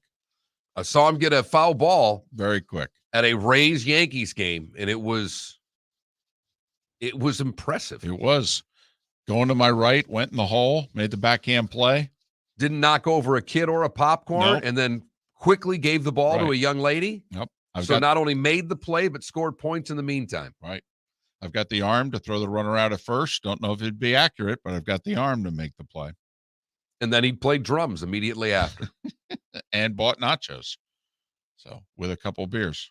By the way, speaking of your instruments, David, we did get this text. It said, great news, David. You can play the banjo with fat fingers. They all use finger picks. That's a good point. So, in case you ever wanted to go banjo along with the drums, fat fingers, okay for the banjo. Which, by the way, is apparently one of the hardest instruments on the planet to play. The banjo? Yes. Well, it never looked easy on Hee Haw. I will tell you that. And they were picking and grinning. Yes, they were. RCB in our Twitch chat room says if the Bucs are bringing Godwin back, they must have an idea of a decent quarterback in mind that they can get. Well, I don't know that one's related to the other, but I contend it's where Deshaun Watson's going to end up. Now, I'll say this. Bruce Arians was talking up Kyle Trask over the weekend. Man, if I listen to one more interview about how good Kyle Trask is, he's the only quarterback on the roster right now. But, 1 year under Tom Brady, and he's ready to go, man. That's all it takes. He's ready to go. He's got the arm. He can make all the throws. He's lost weight. He's improved his athleticism, and he's ready to go. And I know you've been on the Deshaun Watson to Tampa, and I do think it works. I don't know for sure if it does completely. In what way? Well, the Glazer kids are now running that team. Uh-huh. One of which it's running is a female. Right. And she's does all their community stuff. Right. I would think that the brothers and she would butt heads on this. Yeah. I think they would too. I could definitely see that happening. And I'm not saying it doesn't happen because of it. Right. I'm just saying, to me, I look at that as a wrench in this happening. I don't know 5 people in Tampa St. Pete who would disapprove of Deshaun Watson being the quarterback I don't of either. the Bucs. And that's why, to me, it's why last week, I had people come out of the woodwork and tell me Mark's never, ever, ever, ever nailed anything than what he nailed last week when he said, the one place Deshaun Watson could go is Pittsburgh. Because you want to talk about drinking the Kool-Aid, they will bathe in whatever that franchise tells them. And I'm not saying that the Bucs fan base is nearly as, and I don't want to use the word gullible, but how about provincial? Falls in line. Yes. The way that the Steelers fan base does. But I think the Tampa Bay fan base at this point, they want to win. And when you go, well, every fan base wants to win. No, in Tampa's case, they only started paying attention again because they started winning. A lot of NFL franchises do really well at the gate, have really good popularity, and yet don't win. Right. The Bucs used to be that franchise. The disconnect between their fan base and the Glazer family ended that whole 15-year waiting list and 120,000 people and all that. And now they were having 20,000 empty seats at all their games until a certain quarterback decided he was going to play for them. And now that quarterback is gone.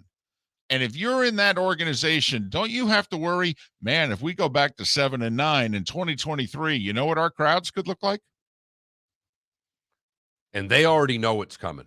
I mean, I was a Bucs season ticket holder up until about a month ago. And when my ticket rep asked me, were you just in it for Brady? And I said, yes, I was. Right. She's like, I'm sorry to hear that. And I go, well, you asked me a question. I was going to be out. There's no sense of lying to you. And you know what? You need good information to do your job. And come on, I'm not the only one. And it's why I think, and in that division and in that conference, you get a hold of a young franchise quarterback, you can make a lot of hay for a long time. Carolina, New Orleans, and soon to be Atlanta, all in transition at that position. I mean, come on now. If the team in that division gets a hold of Deshaun Watson, do you know what one of your division rivals, the type of quarterback they're going to have to get for the answer to the question in the next 8 years to be who's the best quarterback in the division? And the answer is not Deshaun Watson. I mean, it's a huge get if you get him. Right. You have to remember what short list he was on of quarterbacks before all of these incidents happened. It's a top 5 quarterback in the right. league. And it wasn't arguable. That. No. And we have forgotten that now. Yes, 100%. So I could be wrong. I mean, you know, the odds are I'm going to be. But I think he's going to end up in Tampa. For those of you in Tampa, St. Pete, and Lake City, and Port Charlotte and Venice, thanks for listening. The bonus hour is next.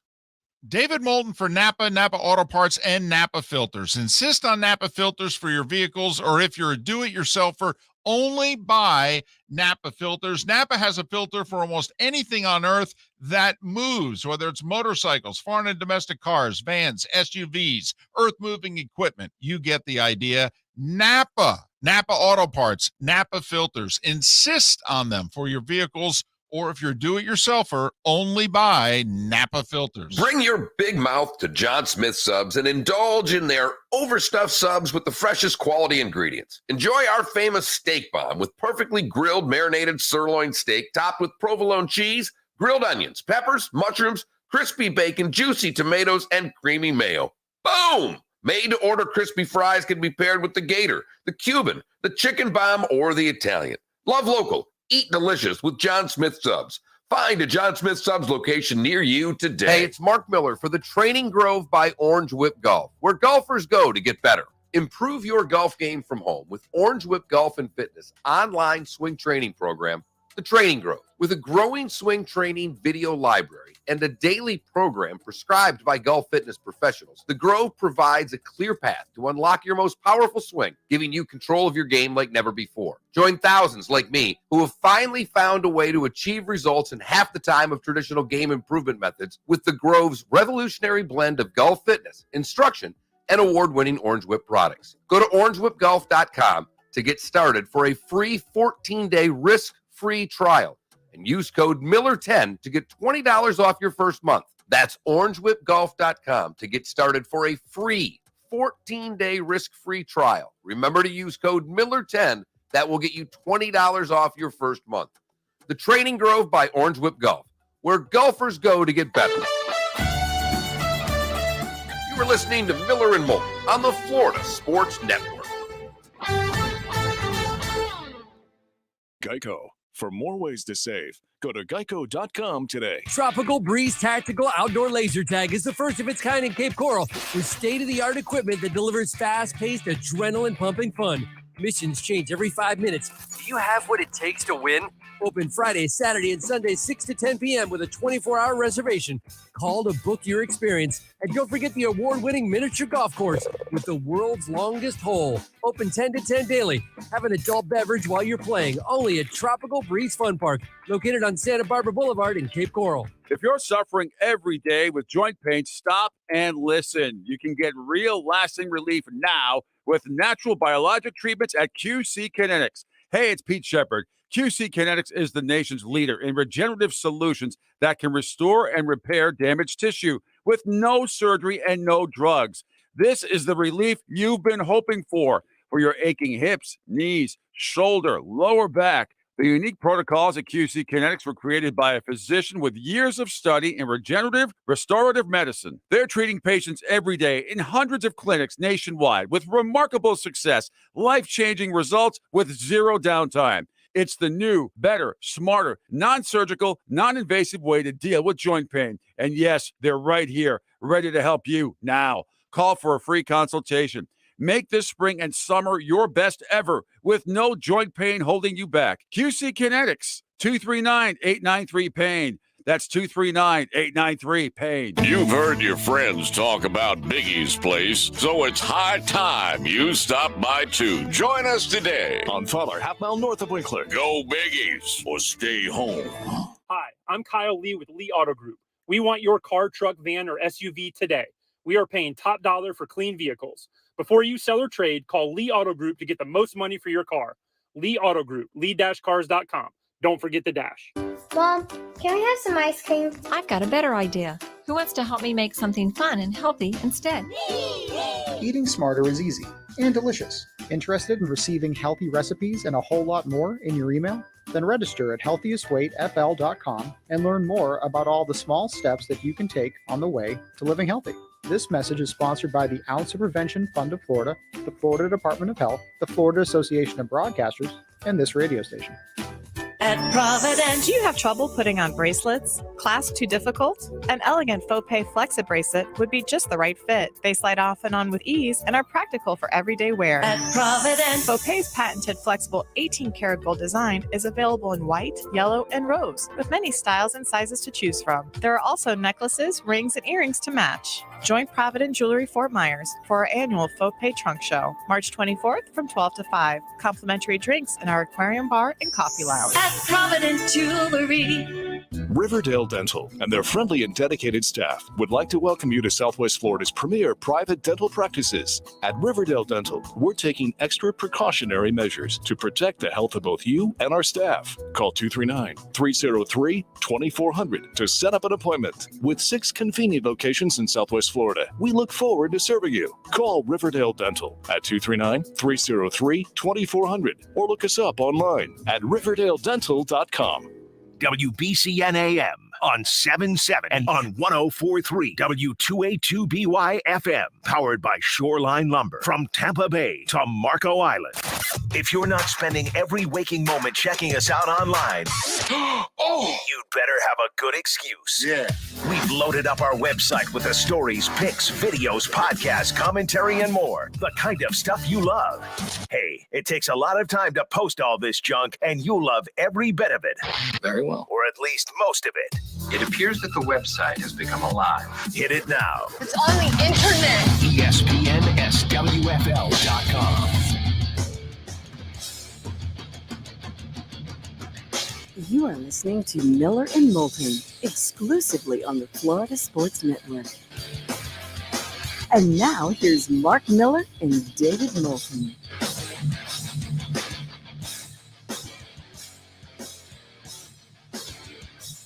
It's the bonus hour. Miller and Moulton, the Florida Sports Network, the Florida Sports Network. Thanks so much for being with us. The good, the bad, and the ugly. What's on tap? Today was the day when. That's all coming up in about 35 minutes time. It's a pleasure to welcome Joe Frisaro, long time with MLB.com. Now he's founder of manonsecondbaseball.com. Manonsecondbaseball.com. Follow him on Twitter at Joe Frisaro, Frisaro. Joe, it's David and Mark. Thanks for your time. How are you? Doing well, guys. Thanks for having me on. Well, it is our pleasure. All right. What, if anything, got accomplished this weekend in your estimation? Just how far apart they still are. I mean, when after all that, and the word you hear is deadlock, and I try to keep in mind. I was up in Jupiter, Florida. I didn't go up for all 9 days, but a week ago when it looked like something might resolve in a positive way, I decided to make the trip from my home in Broward up there just to stake it out, anticipating a deal being done. And it was basically a day after the Marlins let go of Jeter, and there's going to bring a little light at the end of the tunnel here.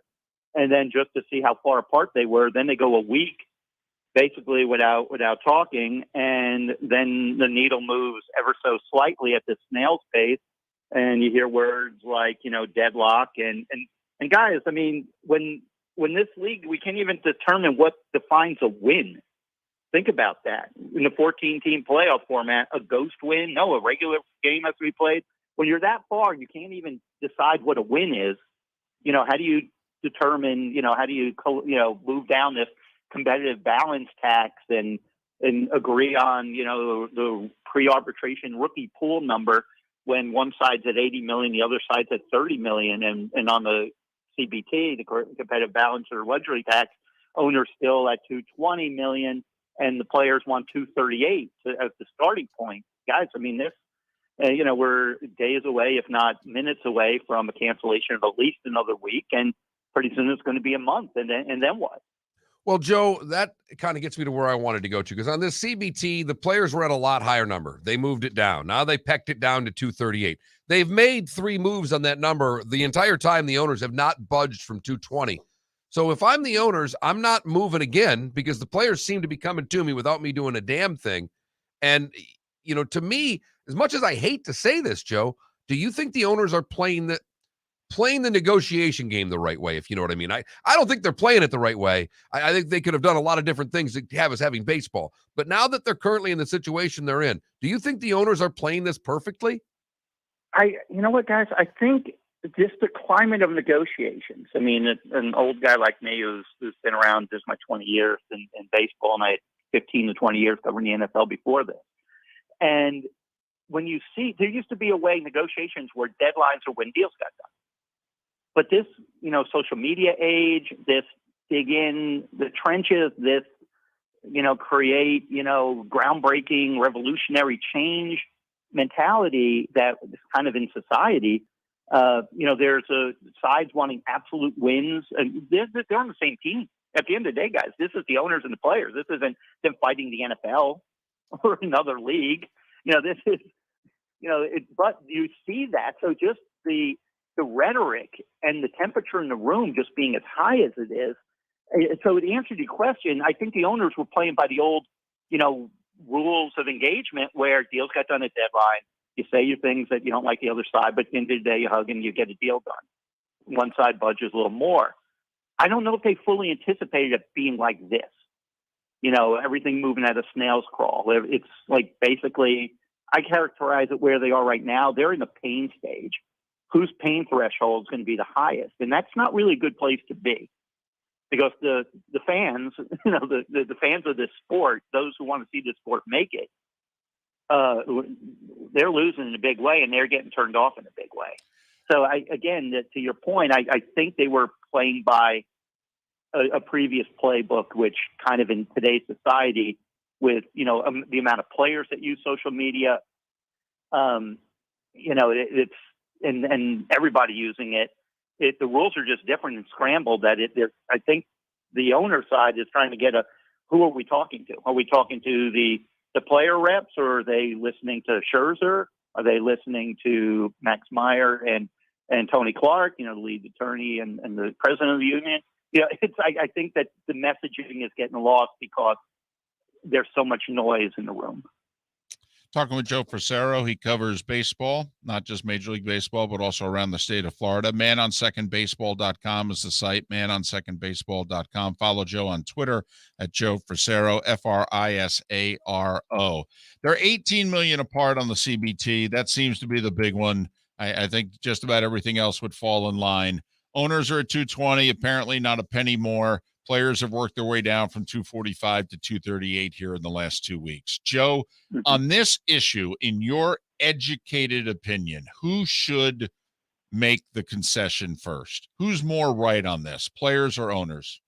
Well, I think what you have right now is you got 30 teams that all have different needs. I mean, and here we are in the state of Florida. We got the Marlins here in my backyard, and the Rays, who I'm paying more attention to now that I'm independent. They thrive on the number being around 220, right? The Yankees, the Dodgers, the Red Sox, and I know the Red Sox are in the Fort Myers, with spring training and all. They don't care. 240, whatever. They're going to spend whatever they want. So you have the divide on the ownership side, because the smaller market teams are sitting around going, look, we're already having a hard enough time, fielding a competitive roster sustainable. They may have their moments, their little windows to win, while the bigger market teams are more. So I think the convincing has to come from the owner's side, where the commissioner's task is to get the objections, the smaller market teams. And I know Artie Moreno was a no vote, but he's not the only one. And I'm sure there were no votes that were yes votes once they knew when they made that latest proposal. That's why I don't pay a lot of attention to, keeping score of, the Marlins didn't vote against, raising the luxury tax. Well, they didn't have to because they already had the votes to make that proposal. You know what I mean? So it's the convincing of 8 to 10 or whatever, 7 owners to say, look, we got to come up a bit. I think they will if they get the 14-team playoffs without ghost wins and, and all bizarre type of scenarios to avoid a game.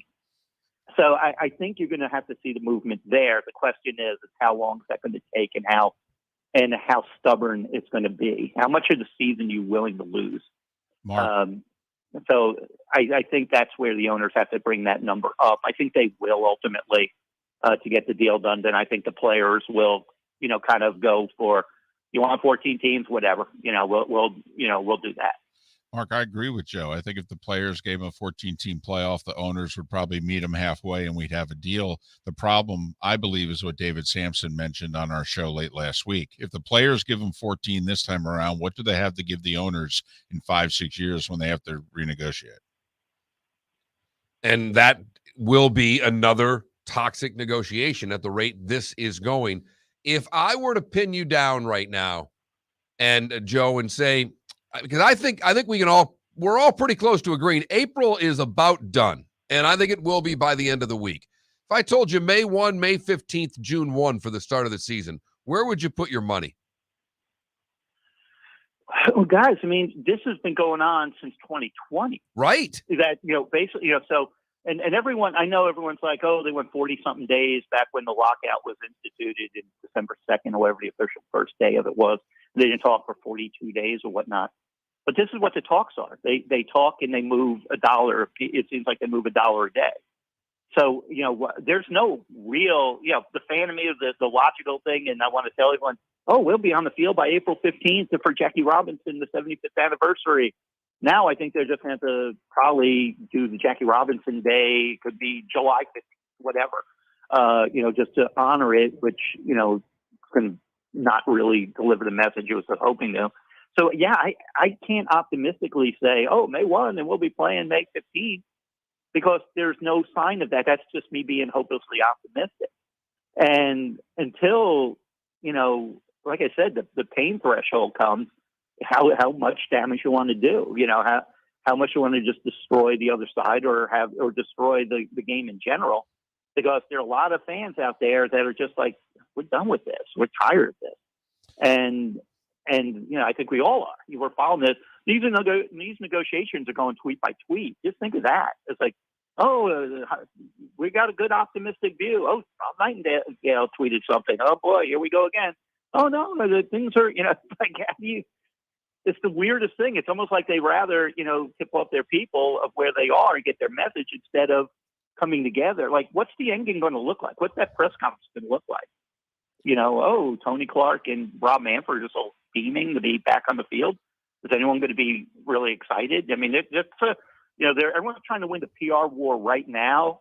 And I'm wondering how much more you're going to win because you're losing so many people's interest that, it's going to be hard to root for a winner right now.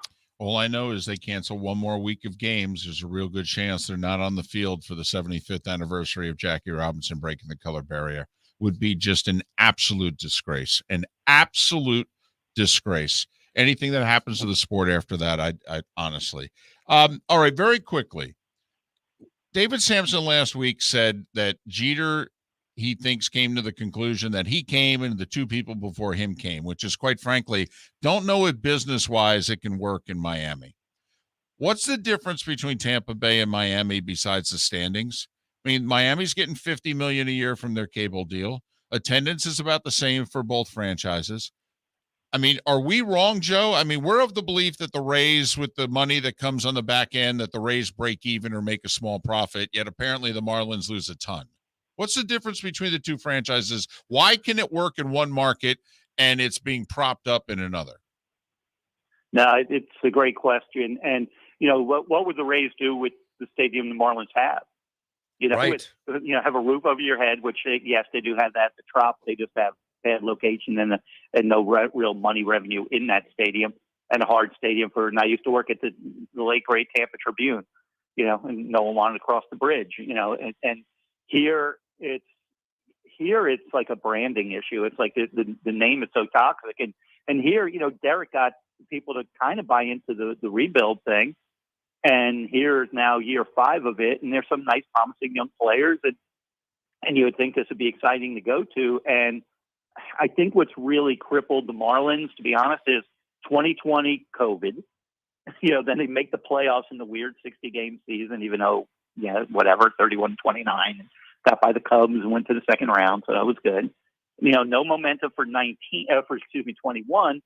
and take a step backwards on the field, 95 losses. Now, yet again, we're going to spend a little bit, and we don't have 162 games. So it's, they're not they're not in the field enough for the fans to buy into what they're doing, just because the game isn't being played. So I think they're more of a victim than when David was the team president, and I covered all those years.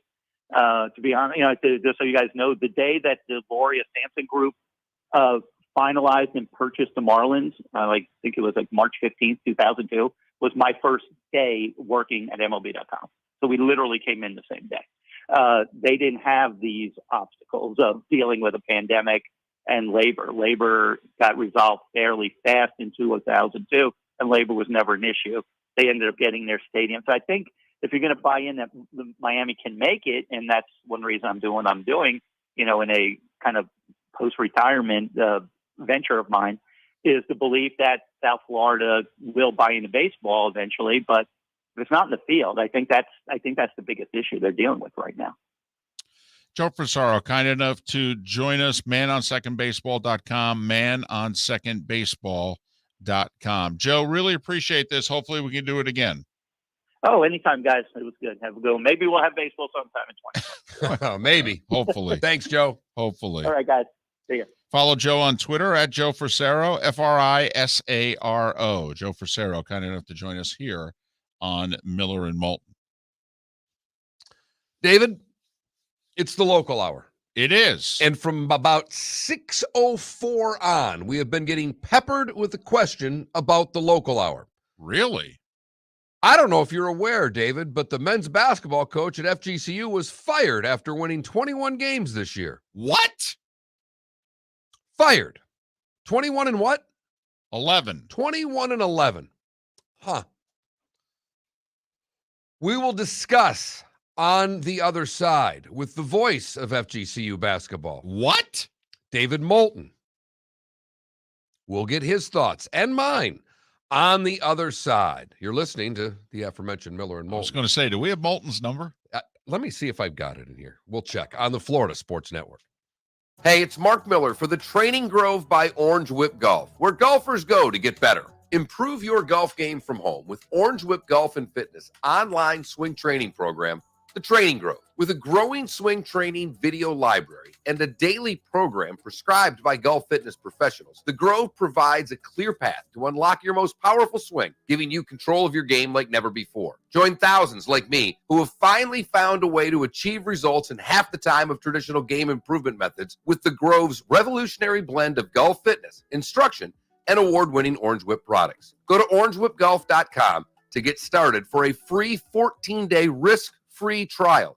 And use code Miller10 to get $20 off your first month. That's orangewhipgolf.com to get started for a free 14-day risk-free trial. Remember to use code Miller10. That will get you $20 off your first month. The Training Grove by Orange Whip Golf, where golfers go to get better.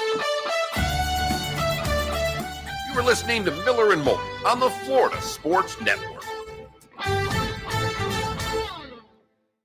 I'm Mark Anajar. For responsive legal help, call Anajar and Levine at 1-800-747-FREE. If you're an umpire, you probably shouldn't make your calls in limericks. This game looks like a rout. You hit the ball with some clout. It went pretty far. And yet here we are. They caught the ball. And you're out. And if you're on vacation, you shouldn't be worrying about boat, motorcycle, or RV insurance. That's why Geico makes it easy to bundle and save. Geico. For bundling made easy, go to geico.com today. Want to go outside for some fresh air? Yeah, kind of stale in here. The opposite of fresh. Did some reading on indoor air quality. I think with all the pollution outside, you'd be safe indoors, right? You'd think. Not even close. Dust, pollen, mold, weird smells. That's not good. We basically live in a toxic waste dump. Dave. Trying to live healthy, and I'm just taking all the pollution from outside and pumping it directly into my house. Dave. Oh, we're filtering the air, all right. Only we're using my family's lungs to do it.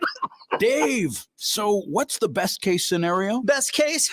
Okay, I make one call, an air quality expert comes out to take all that nasty stuff out of the air so we're breathing easy again. That's best? Yeah, but... That's best. Best Home Services. They always have 4 trucks standing by ready to help with your indoor air quality. Seriously? You can actually smell the difference. Wow, harsh, but fair. GetBest.com. When something goes wrong, we're waiting. Indoor air quality, it really is a thing. It's a good thing. Did you know there's a cure for the common storm shutter? A year-round solution? Start with what's smart. Smart is gorgeous storm screens and windows, custom made. Smart is reliable, expert installation. Smart is protection 365 days a year. Smart is calling Storm Smart. Start designing your custom storm catcher screens and impact windows today. Call 855-365-SMART or visit stormsmart.com for your free in-home consultation. Storm Smart. Smart is beautiful.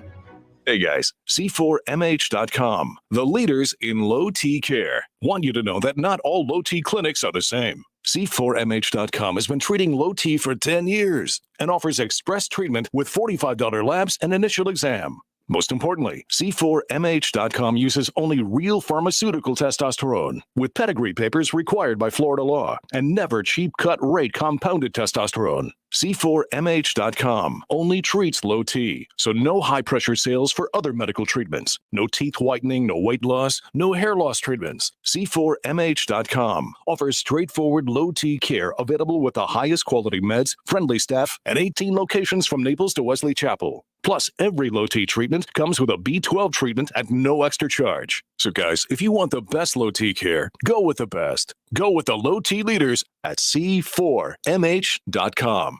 That's C4MH.com. Grayson, what are you doing? I'm making a list, trying to decide which dealership to take Mom's Mercedes-Benz to. Well, in Southwest Florida, you have 2 obvious choices. Mercedes-Benz of Bonita Springs and Mercedes-Benz of Naples. I know that, but which one? It doesn't matter because both dealerships are under the same management. This is exciting! Mercedes-Benz of Bonita Springs and Mercedes-Benz of Naples have joined forces. Receive twice the service and selection at 2 dealerships. MBBonitaSprings.com or MBNaples.com. At Providence. Do you have trouble putting on bracelets? Clasp too difficult? An elegant faux pay flexi bracelet would be just the right fit. They slide off and on with ease and are practical for everyday wear. At Providence. Faux pay's patented flexible 18-karat gold design is available in white, yellow, and rose, with many styles and sizes to choose from. There are also necklaces, rings, and earrings to match. Join Provident Jewelry Fort Myers for our annual Faux Pay Trunk Show, March 24th from 12 to 5. Complimentary drinks in our aquarium bar and coffee lounge. At Provident Jewelry. Geico. For more ways to save, go to geico.com today. Spring training isn't opening anytime soon. Players aren't being tested for steroids or HGH. The owners have locked out the players. And fans like you and me are left out in the cold wondering, what the hell's going on? When will they play ball? Will they play ball? I am an optimist, and I believe we will have an agreement in time to play our regular schedule. Listen for the latest news, analysis, interviews, and more on ESPN Southwest Florida. If you're not spending every waking moment checking us out online, you'd better have a good excuse. Yeah. We've loaded up our website with the stories, pics, videos, podcasts, commentary, and more. The kind of stuff you love.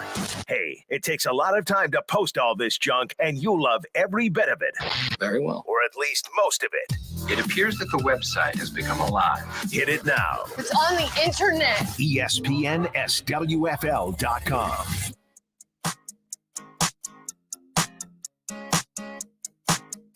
You're listening to Miller and Moulton, exclusively on the Florida Sports Network.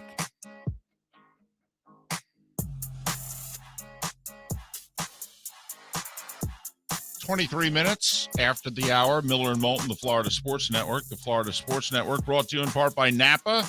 Napa Auto Parts, Napa Filters. Insist on Napa Filters for your vehicle, no matter what kind of vehicle.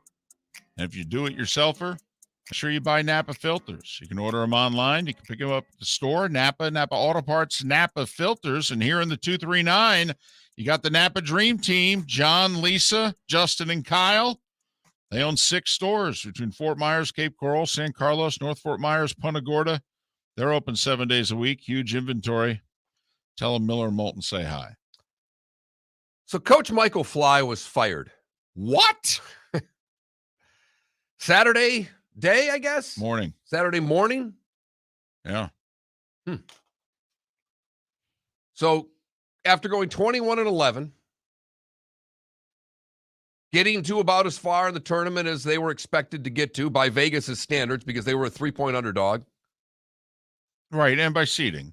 I mean, against Bellarmine, they lost that game. Right. And then he was fired, I guess not after the game, but what, 2 days? Game was. They played Thursday night, so he was fired 36 hours later, basically. I'm curious what happened on Friday that, I guess Ken Cavanaugh, the athletic director, had to think about it all day Friday before firing him. Well, he did say, in fairness to him in his release, that it was 2 excruciating nights. And I will say, he's been there 11 years, and Ken is more fond of the coach than you would imagine. Because Joe Dooley, the coach before Michael Fly, and Ken had a horrible relationship, and Fly was the go-between. So he was closer to an assistant coach than you would think. And it's a large part as to why he got the job. I guess you're way more intimately involved in the program. Right. I like Coach Fly a lot. I think he's a really nice guy. Mm-hmm. This goes back to when I was calling games and just his enthusiasm as an assistant always. In fact, it made me go, who is that again? A couple of times because I didn't know who I'm working, selling. I'm working enough at that point in my life. So I'm just calling games. I knew who the players were. I knew who the head coach was. I knew who the assistants were, but I didn't care. They're assistant coaches. Assistant coaches don't matter to a broadcast. Fly made me matter. So personally, I liked him. But this athletic department doesn't draw any fans to any of their games. So I'll speak on something that I can talk about. I think Fly is getting blamed for attendance and what's happened at that program. And that program thinks if they send out a tweet, people show up at games. I marketed in Southwest Florida for a minor league hockey team for many years and sold a lot of tickets and a lot of sponsorships. And I have a pretty damn good idea of what it takes to do that in this market. And it doesn't take sending out a tweet saying, hey, everybody wear blue tonight and go to the game. Because this just in, your audience that's mostly on Social Security doesn't even know what the hell Twitter is. They can't raise any money over there. They think that they're supposed to just say, we're FGCU, and people are going to flock to get checks to them. It doesn't work that way here. And until they start acting like a real university, which means not only acting big boy, but grassroots and going after people and working, and I mean working to get money, begging, borrowing, stealing, then it doesn't matter who they hire as coach because the same problems are going to occur. Well, unless they win really big. They're never going to win as big as they did with that'll never happen. No. And that is always going to be, it was the blessing and the curse, and everybody knew it as it was happening. I mean, I was there. They were looking around at each other going, wow, this will never happen again. But, they haven't been in the tournament in 5 seasons. And, you can just listen. It's the old adage with statistics. You stare at them long enough, they tell you what it is you want them to say. All right. Ken Cavanaugh, the athletic director, can step to the microphone and go, hey, gave him 4 years. He had a losing record. I had to let him go. Well, there's nothing he said there that's not true. Obviously, his last 2 years were better than his first 2 years. So he was doing a better job. The program was going in the right direction. And Ken also knows there were a lot of extenuating circumstances, some of which was his doing. And he knows that. It's why I believe he gave him the 3rd year. And why he gave him the 4th year. Listen, to me, if you gave him year 4, it's absurd to fire him after 21 wins. Especially since he showed you in this day and age where you can redo a lineup in a year's notice, the type of talent he can bring in a year's notice. So if he had fired him after year 2, when they went 10-22, I would have understood it. A lot of things went wrong. Ken did something that was a miscalculation. But hey, I get it. If he had fired him after year 3, I wouldn't have agreed with it. But I think he could step forward as an AD and he could justify it.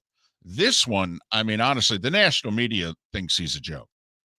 Now, for whatever that's worth. I mean, it's tough to find the last time for a guy who they had the best, GPA in program history. He didn't get involved in a scandal. Which, by the way, the GPA thing is a really big deal to his boss. Right. To people listening, you don't give a damn. The AD actually really does. So the national media is literally calling around going, did he get caught with a secretary? What's going on here? No. He got fired because 500 less people are coming to the games than were coming to the games 3 years ago. In my opinion, that's why he got fired. In my opinion, a joke of a marketing department. There's no worse run department in this area from a professional sports team than what goes on. And they are pro. It's college pro. It doesn't matter. They don't know what they're doing there. I think he got fired for 2 reasons. One is that there's a general lack of enthusiasm within the program. And this was an easy way out. And to get very specific, FGCU's got like 8 boosters. I mean, there's like 8 people with real money that Ken has to worry about. 4 of them have been in his ear for 2 years. Some have been in his ear for 4 years because they don't want Fly to get the job to begin with. But there are 3 that I know of that have been in his ear for 2 years, wanting him to make this move. And I think that at the end of the day, Ken just said, this makes my life easier. Get more boosters. That's your job. Your job is to get more boosters. Your job is not to be at the financial spot that this university is in because they're not drawing enough money to that school. Hertz threw their name on the arena here. They made their choice to go with this arena. Well, yeah. I mean, Hertz, Arthrex. I mean, there's no doubt. There's money out there, and they're not getting it. And in a way, did that play a role here? I believe it did. I think listen, I do believe this was an excruciating call for Ken Cavanaugh. That I really do believe that. All right. I think he made the wrong call at the wrong time. If he had made this call last year or the year before, I would have pointed out the extenuating circumstances, but I could have seen it and it made more sense. I mean, literally, national people. I spent the weekend looking up last time coaches with no scandal of any kind fired with 20 or more wins.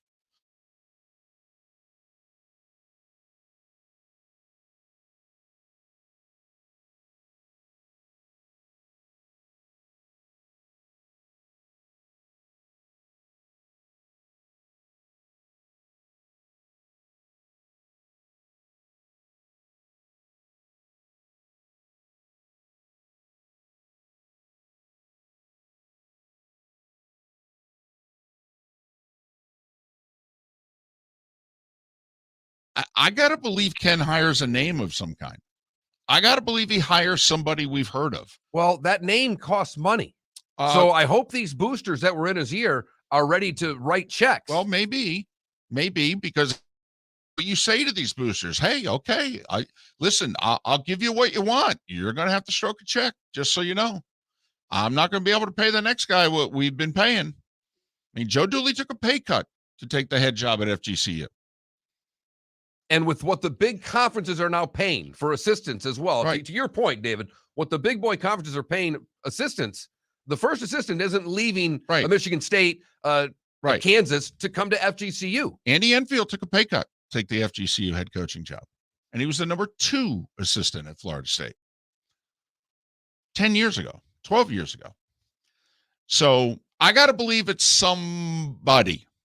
He's been a head coach before and has gone to the tournament. That's what I've got to believe. Listen, this is a desirable job. We talked about this when the whole run was going on. There are a lot of people around the country that think I can win there and I can win big. I also think, Ken's a hands-on athletic director. I think and he was very hands-on with Coach Fly. My guess is he'll be more hands-off with the next guy, which I think will help. I do. Up until the point. Well, but he's doing this for the next year or two, FGCU has to get back to where they were. I got you. That's why he's making this move. I'll believe that part when I see it. I think for the next 2 years, he'll be hands off. Whatever happens after that, happens after that. But I was not stunned. No, I know. All. We had been talking about this every off day air for 2.5 weeks. And literally, when they won the game to get to Bellarmine, David said, I think he's okay, but I'm not sure. I mean, you know, I'll divulge a little something. All right. Andy Enfield called me Friday and said, after they lost, and said, do you think Fly's safe? And I said, I don't know. I mean, so those of us who were close knew that, you know, Ken was on the fence. So I was surprised, though. I thought 21 was enough to get him one more year. I was. So that part of it surprised me. If it had happened last year, it wouldn't have surprised me. If it had happened the year before that, wouldn't have surprised me. I was surprised. I was not shocked. Nope. At all. But I was surprised. I just thought 21 was enough. I will say this, though. When they had won 20 and they were hosting an inferior team in the first round of the ASUN tournament, and I even told Fly this to his face, you better beat North Alabama or you're fired.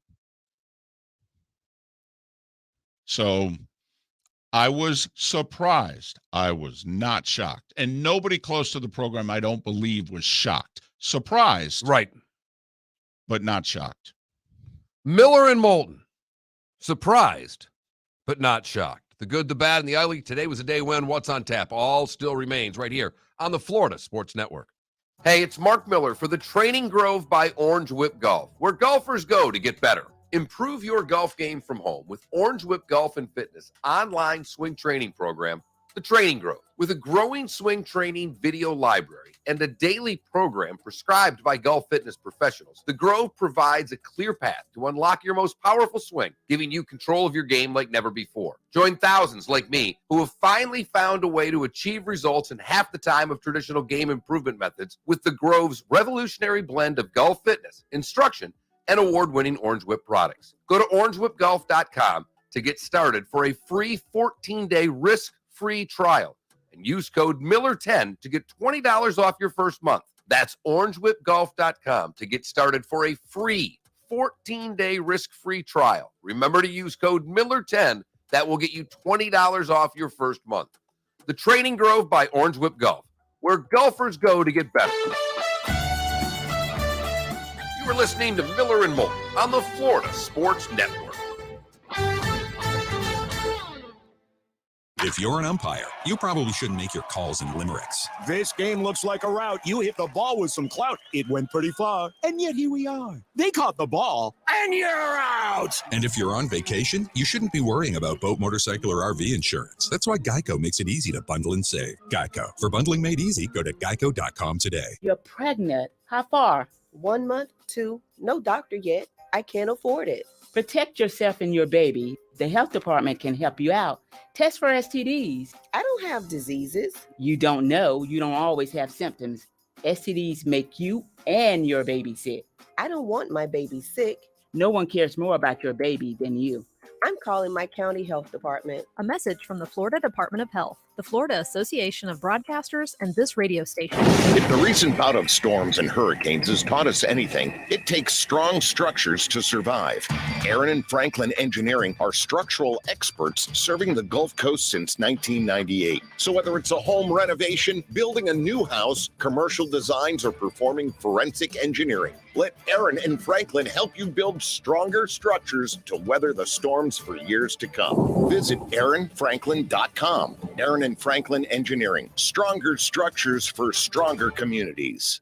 On Wednesday, March 9th. Oh my God! Will you be there live to witness the fallout from the most talked about pay-per-view of the year? The hottest ticket in town. For the first time ever, AEW Dynamite and AEW Rampage invade the Hertz Arena in Fort Myers, Florida. It's going to be a wild and crazy, unpredictable night, I can tell you that. The best in the world, CM Punk, Chris Jericho, Hangman Adam Page, The House of Black, MJF, Dr. Britt Baker, DMD. Sammy Guevara, the Young Bucks, John Moxley, Orange Cassidy, Adam Cole, Thunder Rosa, MJF, Jade, Darby Allin, Sting, Bryan Danielson, and many more will headline this amazing night of elite professional wrestling action at the Hertz Arena. The home of professional wrestling is All Elite Wrestling. Don't miss this live event. Tickets start at $29 plus fees. Go to AEWTIX.com right now. At Duncan's Diamonds, we are obsessed with finding you a diamond as unique as your love. As direct diamond importers, we traveled the world to find pieces of unbeatable value and quality. We have 30 times the selection of a typical jewelry store. From enchanting engagement rings to previously enjoyed Rolex timepieces, we have a special something for everyone. Hi, I'm Stuart Duncan from Duncan's Diamonds. We have an unparalleled passion for bringing you the best in diamonds and jewelry. We're here to make the spectacular manageable with expert guidance, exceptional discounts, and unmatched financing programs. With no middleman, we're able to offer prices 30 to 40% below the rest. We will not be undersold by anyone, anytime, anywhere, and you can count on it. Come see us today. Duncan's Diamonds. It's worth the drive to give the gift of a lifetime. US 41, Gulf Coast Town Center, and Naples at Mercado. Hey, college hoop fans! Gavin's Ace Hardware is a proud sponsor of the March Men's Basketball Tournament on ESPN Southwest Florida. Get in the game and stop by Gavin's Ace for all your home improvement needs. Family owned and operated for over 30 years, Gavin's Ace gives you the personal attention and service you just don't find at the big box stores. Get ready for game time grilling with top quality grills from Weber, Traeger, the Big Green Egg, and more. You get free assembly and delivery. Now that's a slam dunk. Gavin's Ace Hardware on San Carlos Boulevard in Fort Myers and Nicholas Parkway Northwest on the Cape. Geico. For more ways to save, go to geico.com today. Real Talk Radio is on ESPN Southwest Florida. Wake up with Captain Debbie Hansen every Saturday morning for the latest news coming off the water. It's Real Talk Radio on ESPN Southwest Florida. Streaming on the ESPN Southwest Florida app and online at ESPNSWFL.com. Real Talk Radio is brought to you by Sportsman's Wholesale, Southwest Florida's largest discount tackle shop with locations in Port Charlotte and Bonita Springs on ESPN Southwest Florida. Spring training isn't opening anytime soon. Players aren't being tested for steroids or HGH. The owners have locked out the players. And fans like you and me are left out in the cold wondering, what the hell's going on? When will they play ball? Will they play ball? I am an optimist, and I believe we will have an agreement in time to play our regular schedule. Listen for the latest news, analysis, interviews, and more on ESPN Southwest Florida.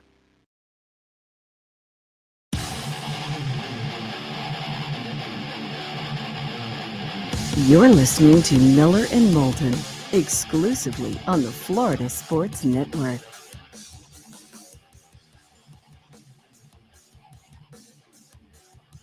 "19 minutes before the hour, Miller and Moulton, the Florida Sports Network. Thanks so much for being with us. Pat Kerwin scheduled to join us on the show tomorrow. A little bit later than normal, but it is time to Leave it to the oldest guy in the show, and definitely the oldest soul, to live in the past. Here's David Moulton with Today Was the Day When... March 7th, 1857, 165 years ago today, baseball decides to make a game 9 innings, where before that, it was 9 runs. Yeah, did not know that. On this day in 1876, Alexander Graham Bell patents the telephone in the United States. North Carolina State University was founded, Mark, on this day in 1887. The Wolfpack are 135 years old. This, by the way, was really the beginning. On this day in 1936, Hitler breaks the Treaty of Versailles and sends troops into the Rhineland. Neville Chamberlain should have been paying attention. All right, this was a clue, as we say. This was a big clue. 1962, the Beatles' broadcasting debut on BBC Radio. And on the same day in Great Britain, the first Dangers of Smoking report was ever published. 1965, Sunday, Bloody Sunday. The Alabama State Troopers, 600 protesters, almost all of them African American, John Lewis among them, ended up changing history. Was not thought of that way at the time. 2 years later, in 1967, Jimmy Hoffa begins an 8-year jail term, convicted of a couple of things: jury tampering, stealing funds, that sort of deal. His sentence was commuted at the end of 1971. He served less than 5 years of it. 1972, The First Time Ever I Saw Your Face, Roberta Flack, was released. A great song, the genius in the title. It wasn't the first time I ever saw your face. It's the first time ever I saw your face. Ah, look at you. 19... The writer in you coming out there. No, just please, you. And my mother was all over me over the weekend about you need to start writing again. I got a subject for you and everything. What's that? 1975, David Bowie's Young Americas is released. John Lennon was on a couple of tracks on that album. 1982, the first time the Selection Sunday show was aired on television. Nice. Also, to see how far we've gone, and also the old adage of, you know who the only person who could hold Michael Jordan to under 20 a game? Dean Smith. Dean Smith. The ACC final on this day in 1982. Remember, we're talking Jordan and Worthy on North Carolina's team, and we're talking Ralph Sampson on Virginia. The ACC final was North Carolina 47 and Virginia 45. And yet the sport was far more popular then than it is now. Right. Yeah. Unbelievable. TNN debuted today. Mark, were you a fan of the Nashville network? Never once. Come on. Not once? No. Huh. No, I'm not a country guy. I'm not either, but I remember TNN. Like, you got to remember, I grew up in the Northeast. For most of my childhood, they didn't even have a country station on the radio. It was on AM, but it never crossed over to FM for a long time. I mean, people in the Northeast frowned upon it. College football and country, they had no interest. And NASCAR, really. Well, they all kind of go together. I mean, a few fans would make their way to Pocono. About it. Remember, we weren't racing in New Hampshire at the time. Didn't eat grits either. 1987, Mike Tyson beats James Bone Crusher Smith. 12-round decision. He now has 2/3 of the titles. He's got the WBA and the WBC after winning this fight. He would beat Tony Tucker later on to get the IBF title. Wayne Huizenga, Mark, 32 years ago today in 1990, he buys half of Joe Robbie Stadium and 15% of the Dolphins. Care to take a guess? 1990, half a stadium, 15% of an NFL team? Oh, gosh. What year? 1990. 9 digits? 30 million. Oh, my God. What a steal. Oh, man. 2009, 17-year-old Neymar makes his professional soccer debut. 2011, Charlie Sheen fired from 2.5 Men. Wonder why. He stopped winning. Peyton Manning retired on this day 6 years ago. It was the same day that Maria Sharapova told everybody that she failed a drug test for meldonium. She would receive a 15-month suspension and, for the most part, end her career. And, Mark, just a year ago today, it's all about who? Harry and Meghan. Oprah with the interview with Harry and Meghan a year ago today.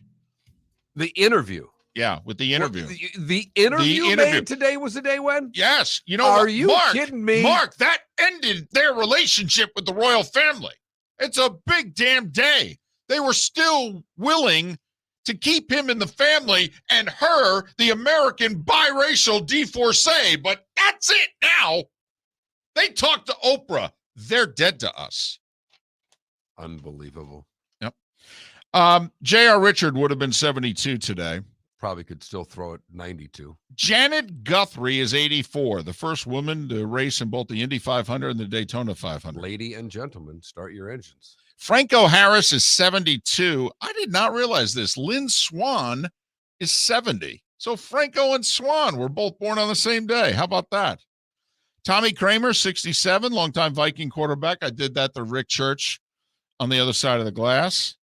Tom Lehman, 63. Yvonne Lendl and Joe Carter share the same birthday. They're both 62. Touch them all, Joe.